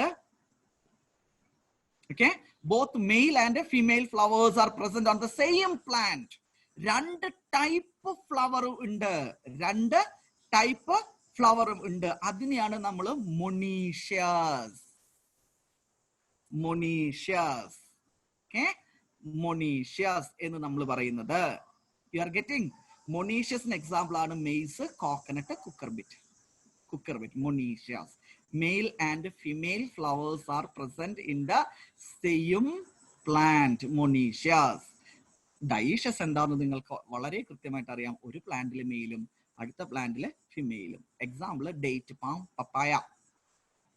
കോക്കനട്ട് ഒക്കെ ആണെങ്കിൽ അതിൽ മെയിൽ ഫ്ലവറും ഉണ്ടായിരിക്കും, ഫിമെയിൽ ഫ്ലവറും ഉണ്ടായിരിക്കും. കുക്കുർബിറ്റ, നമ്മുടെ മത്തങ്ങ, കുമ്പളങ്ങ, വെള്ളരിക്ക, ഇതിലൊക്കെ മെയിൽ ഫ്ലവറും ഫിമെയിൽ ഫ്ലവറും ഒരേ പ്ലാന്റിൽ തന്നെ നമുക്ക് കാണാൻ പറ്റും. കോക്കനട്ടിലെ ഒരേ പ്ലാന്റ്, അതാണ് മൊണീഷ്യസ്. പിടുത്തം കിട്ടിയോ? മൊണീഷ്യസ് ഒരാളുള്ള, ഒരു പ്ലാന്റ് ഉള്ള 2 ഫ്ലവർ. ഡൈഷ്യസ്, ഡൈഷ്യസ് എന്നുള്ളതിനെ നമുക്ക് ഓർത്ത് വെക്കാൻ പറ്റാവുന്ന ഒരു വാക്ക് പഠിച്ചാൽ ബാക്കി ഒന്നും തെറ്റില്ല. ഡൈഷ്യസ് മാത്രം. ഡൈഷ്യസ് സെക്സസ് ആർ സെപ്പറേറ്റ് എന്ന് ഞങ്ങൾ അങ്ങനെ പഠിച്ചിരിക്കുന്നത്.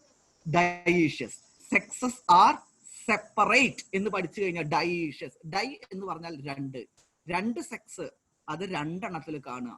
അത് പഠിച്ചു കഴിഞ്ഞാൽ പ്ലാന്റിന്റെ കേസിൽ പിന്നെ തെറ്റേ ഇല്ല.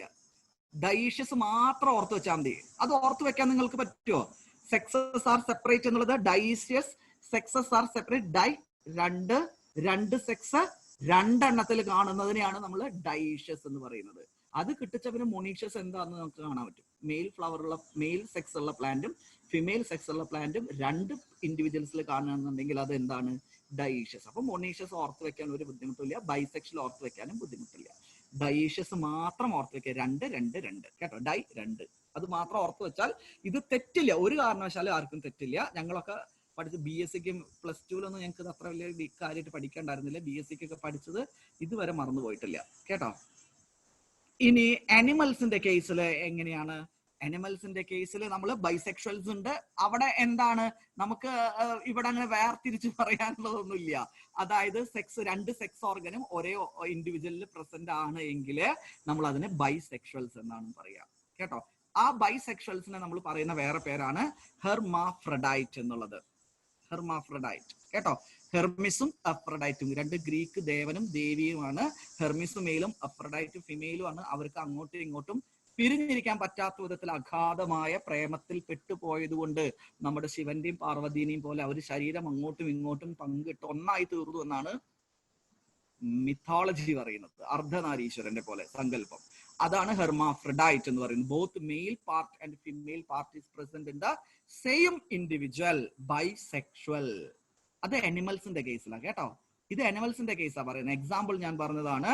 എന്താണ്? സ്പോഞ്ചസും ടേപ്പ് വോമും ലീച്ച്, എർത്ത് വോം, ഇതൊക്കെ അതിന് എക്സാമ്പിൾ ആണ്. പക്ഷെ യൂണിസെക്ഷൽ എന്ന് പറഞ്ഞു കഴിഞ്ഞാൽ മറ്റേ പോലെ ഒരു ഓർഗാനിസത്തിൽ ഒരു സെക്സ്, അടുത്ത ഓർഗാനിസത്തിൽ അടുത്ത സെക്സ് കേട്ടോ. That is the thing. I hope you understand it. Next is the fertilization. ഫെർട്ടിലൈസേഷനും കൂടി കഴിഞ്ഞു കഴിഞ്ഞാൽ ഞാൻ നിർത്താം.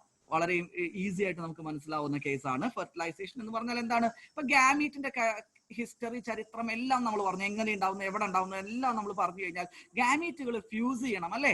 ഗാമീറ്റുകൾ ഫ്യൂസ് ചെയ്യുന്നത് ജനറ്റിക് റീകോമ്പിനേഷനുള്ള നല്ല ഒന്നാം തരം വഴിയാണ് ഗാമീറ്റുകൾ ഫ്യൂസ് ചെയ്യുന്നത്. ആ ഫ്യൂഷനെയാണ് നമ്മൾ പറയുന്നത് സൈഗോട്ട് അല്ലെങ്കിൽ ഫെർട്ടിലൈസ്.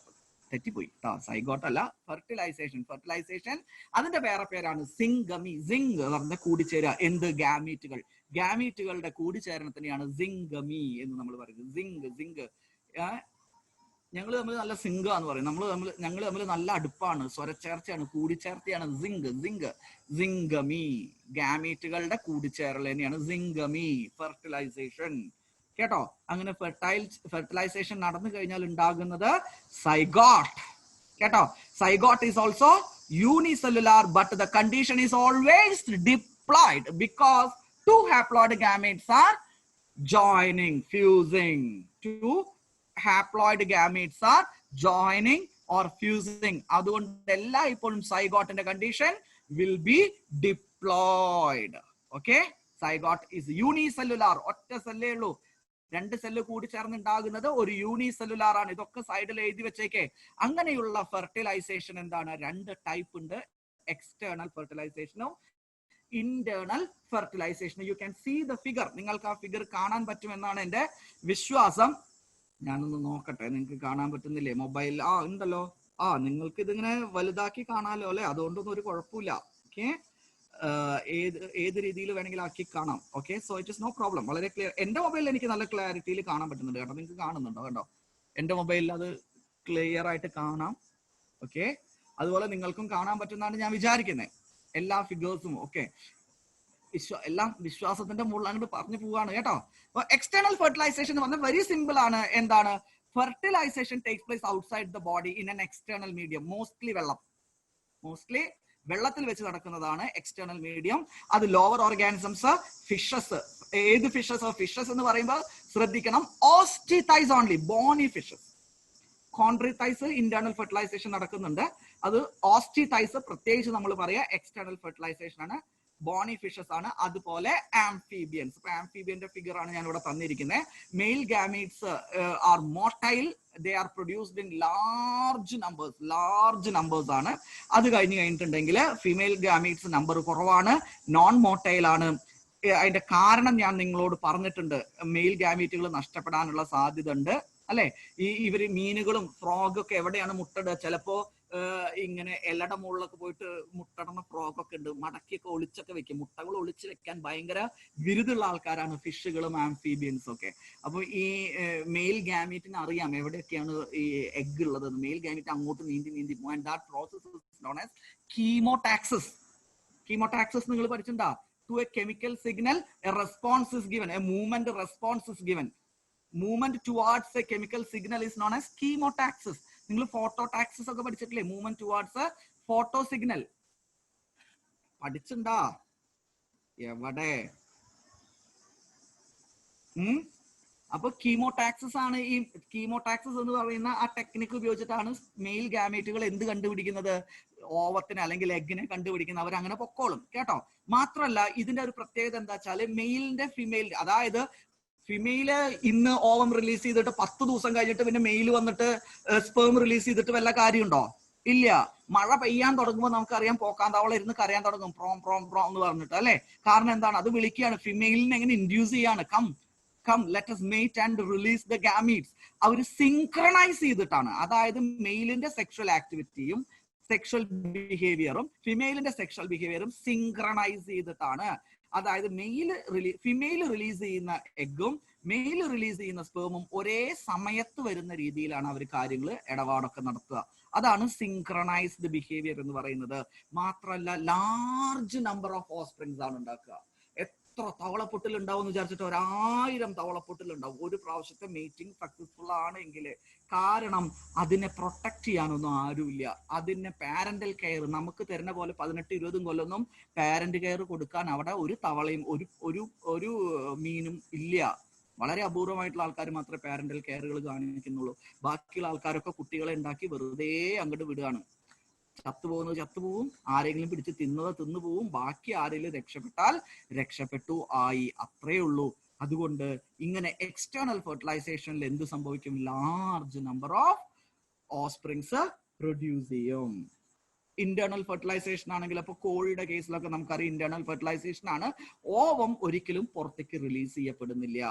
സ്പേം മെയിലിന്റെ ബോഡിയിൽ നിന്ന് റിലീസ് ചെയ്യപ്പെടുന്നു, പക്ഷെ ഫിമെയിലിന്റെ ബോഡിയുടെ ഉള്ളിലേക്ക്. ഓക്കെ, വ്യത്യാസം മനസ്സിലായല്ലോ? മറ്റേത് രണ്ടും എക്സ്റ്റേണൽ മീഡിയത്തിലേക്ക് എന്ത് ചെയ്യപ്പെടുന്നു? റിലീസ് ചെയ്യപ്പെടുന്നു. ഇവിടെ എങ്ങനെയാണ്? ഫിമെയിലിന്റെ ബോഡിയിൽ നിന്ന് റിലീസ് ചെയ്യപ്പെടുന്നതേ ഇല്ല.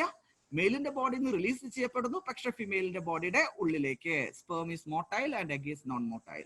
Occurs in reptiles, birds, mammals, bryophytes, pteridophytes, dinophytes, angiosperms. ഒന്നും പറയാനില്ല, അത് വെറുതെ അതിന്റെ ഇതൊക്കെ നമുക്ക് അറിയാവുന്ന കേസുകളാണ്. Next parthenogenesis. ഇതാ വരുന്നു പാർത്തിനോജെനസിസ്. വിത്ത് പാർത്തിനോജെനസിസ് ഞാൻ ടോപ്പിക് അവസാനിപ്പിക്കും. പിന്നെ എനിക്ക് ആകെ 2 പോസ്റ്റ് ഫെർട്ടിലൈസേഷൻ ഇവന്റ് മാത്രമേ ബാക്കി കിടക്കുന്നുള്ളൂ. അത് ഞാൻ അടുത്ത ക്ലാസ്സിലെ വിത്ത് ക്വസ്റ്റ്യൻസ് ആൻഡ് ആൻസേഴ്സ്. അപ്പൊ ഞാൻ ക്വസ്റ്റ്യൻസ് ചോദിക്കും കേട്ടോ. ഇപ്പൊ പാർത്തിനോജെനസിസ് എന്താ? പാർത്തിനോജെനസിസ് ഗ്യാമീറ്റുകൾ ഫ്യൂസ് ചെയ്യണം, മെയിൽ ഗ്യാമീറ്റ് ആവണം, ഫിമെയിൽ ഗ്യാമീറ്റ് ആവണം എന്നൊക്കെ ഞാൻ പറഞ്ഞു അല്ലെ. ഈ പാർത്തിനോജെനസിസ് എന്ന് പറഞ്ഞാൽ അങ്ങനെ ഗ്യാമീറ്റുകൾ ഫെർട്ടിലൈസ് ചെയ്യണ്ടെന്നാ പറയുന്നത്. പാർത്തിനോജെനസിസ് എന്ന് പറഞ്ഞു കഴിഞ്ഞാല് എന്താണ്? മെയിൽ ഗ്യാമീറ്റ് വേണ്ട, അല്ലെങ്കിൽ അങ്ങനെ ഫെർട്ടിലൈസ് ചെയ്യണ്ട, ഞങ്ങൾക്ക് പെണ്ണുങ്ങളുടെ ഒരു തിണ്ണം എടുക്കുക എന്ന് വേണമെങ്കിൽ നമുക്ക് പറയാം കേട്ടോ. മെയിൽ ഗാമറ്റിന്റെ ആവശ്യം ഞങ്ങൾക്കില്ല. ഞങ്ങൾ ഫെർട്ടിലൈസേഷൻ ചെയ്യാതെ തന്നെ നമ്മൾ എന്ത് ചെയ്യും? ഞങ്ങള് പ്രോജനീനെ ഉണ്ടാക്കും, ഓസ്പ്രിങ്സിനെ ഉണ്ടാക്കും. അതാണ് parthenogenesis. Female alone can produce the successive generations. അതിന്റെ എക്സാമ്പിൾ അവിടെ ലിസാർഡിന്റെ കേസിൽ ഞാൻ പറഞ്ഞു, ഓർക്കുന്നുണ്ടോ? The entire population of the rock lizard അവർ എങ്ങനെയാ ചെയ്യുന്നത്? പാർത്തിനോജെനസിസ് വഴിയാണ് അവർ ചെയ്യുന്നത്. അവർക്ക് മെയിൽസിന്റെ ആവശ്യമില്ല, only female members only in the colony കേട്ടോ. Development of an egg or ovum to a complete individual without undergoing fertilization. Fertilization ഇല്ലാതെ ഒരു ഓവം മാത്രം എന്തായിട്ട് മാറുക, അത് ഇൻഡിവിജ്വൽ ആയിട്ട് മാറുക. കേട്ടോ, അതാണ് പാർത്തിനോജെനിസിസ്. അതിൽ കംപ്ലീറ്റ് പാർത്തിനോജെനിസിസ് ഉണ്ട്, ഇൻകംപ്ലീറ്റ് പാർത്തിനോജെനിസിസ് ഉണ്ട്. കംപ്ലീറ്റ് പാർത്തിനോജെനിസിസ് വളരെ സിമ്പിൾ ആണ്. Parthenogenesis is the only mode of reproduction. Parthenogenesis മാത്രമാണ് അവരുടെ റീപ്രൊഡക്റ്റീവ് സ്ട്രാറ്റജി. അത് ഞാൻ നേരത്തെ പറഞ്ഞ ആ ലിസാർഡിന്റെ കാര്യമൊക്കെ ആലോചിക്കുക. അതിനൊക്കെ വേറെ എക്സാമ്പിൾ പറഞ്ഞിട്ടുണ്ട്. ലസർട്ട സാക്സിക്കോള അർമാനിയാക്ക. അർമാനിയ എന്ന് പറയുന്ന സ്ഥലത്ത് കാണുന്ന റോക്ക് ലിസാർഡ് ആണ് ലസർട്ട സാക്സിക്കോള അർമാനിയാക്ക. അതുപോലെ ടിഫ്ലിന ബ്രാഹ്മിന എന്ന് പറയുന്ന ഒരു സ്നേക്ക് ആണ്. അവർക്കൊക്കെ parthenogenesis is the only method. പക്ഷെ incomplete parthenogenesis, normal sexual reproduction is possible. പക്ഷെ ചില സമയത്ത് സൈഡ് ബിസിനസ് ആയിട്ടുള്ള പാർത്തിനോജെനിസിസ് ആണ് incomplete parthenogenesis. Parthenogenesis is not the only or the sole mode of reproduction. അതൊരു എക്സാമ്പിൾ ആണ് ഹണി ബി. ആർട്ടിഫിഷ്യൽ പാർത്തിനോജെനിസിസ് നമുക്ക് chemicals add ചെയ്തിട്ട് അൾട്രാവയലറ്റ് റേസ് ഒക്കെ കൊടുത്ത് വേണമെങ്കിൽ ഓവത്തിനെ നമുക്ക് എന്ത് ചെയ്യാം, പാർത്തിനോജെനിസിസിലേക്ക് നിർബന്ധിപ്പിച്ച് കൊണ്ടുവരാം. സെക്ഷൽ റീപ്രൊഡക്ഷന് റെഡി ആയിട്ട് ഫെർട്ടിലൈസേഷന് വേണ്ടി വെയിറ്റ് ചെയ്തുകൊണ്ടിരിക്കുന്ന ഒരു ഓവത്തിനെ നമുക്ക് എടുത്തിട്ട് വേണമെങ്കിൽ ആർട്ടിഫിഷ്യൽ മീഡിയം ഉപയോഗിച്ചുകൊണ്ട് കെമിക്കലുകൾ അതുപോലെ അൾട്രാവയലറ്റ് റേഡിയേഷൻസ് ഒക്കെ വെച്ച് ബൊംബാർഡ് ചെയ്ത് നമ്മൾ അതിനെ പീഡിപ്പിച്ചിട്ട് നമുക്ക് വേണമെങ്കിൽ ആർട്ടിഫിഷ്യൽ പാർത്തിനോജെനിസിസും വേണമെങ്കിൽ കൊണ്ടുവരാം. That is all for today. കേട്ടോ, നിങ്ങൾക്ക് കൃത്യമായിട്ട് മനസ്സിലായി എന്ന് ഞാൻ വിചാരിക്കുന്നു ഈ ചാപ്റ്റർ. ഇനി അടുത്ത ദിവസം ഒരു 15 മിനിറ്റ്, മാക്സിമം ഒരു അരമണിക്കൂർ എടുക്കുമെന്ന് വിചാരിച്ചോളൂ. പിന്നെ ഒരു അരമണിക്കൂർ 1 hour നമുക്ക് വേണ്ടി വരുള്ളൂ. കേട്ടോ, ക്വസ്റ്റ്യൻ ആൻസേഴ്സ് ചെയ്യാം. മൾട്ടിപ്പിൾ ചോയ്സ് ക്വസ്റ്റ്യൻസ് ഈ ചാപ്റ്ററിൽ നിന്ന് വരുന്നത് നമുക്ക് ചെയ്യാൻ പറ്റും. Okay, so with this I would like to stop for today. Okay, so thank you. പഠിക്കുക, സ്റ്റേ സേഫ്.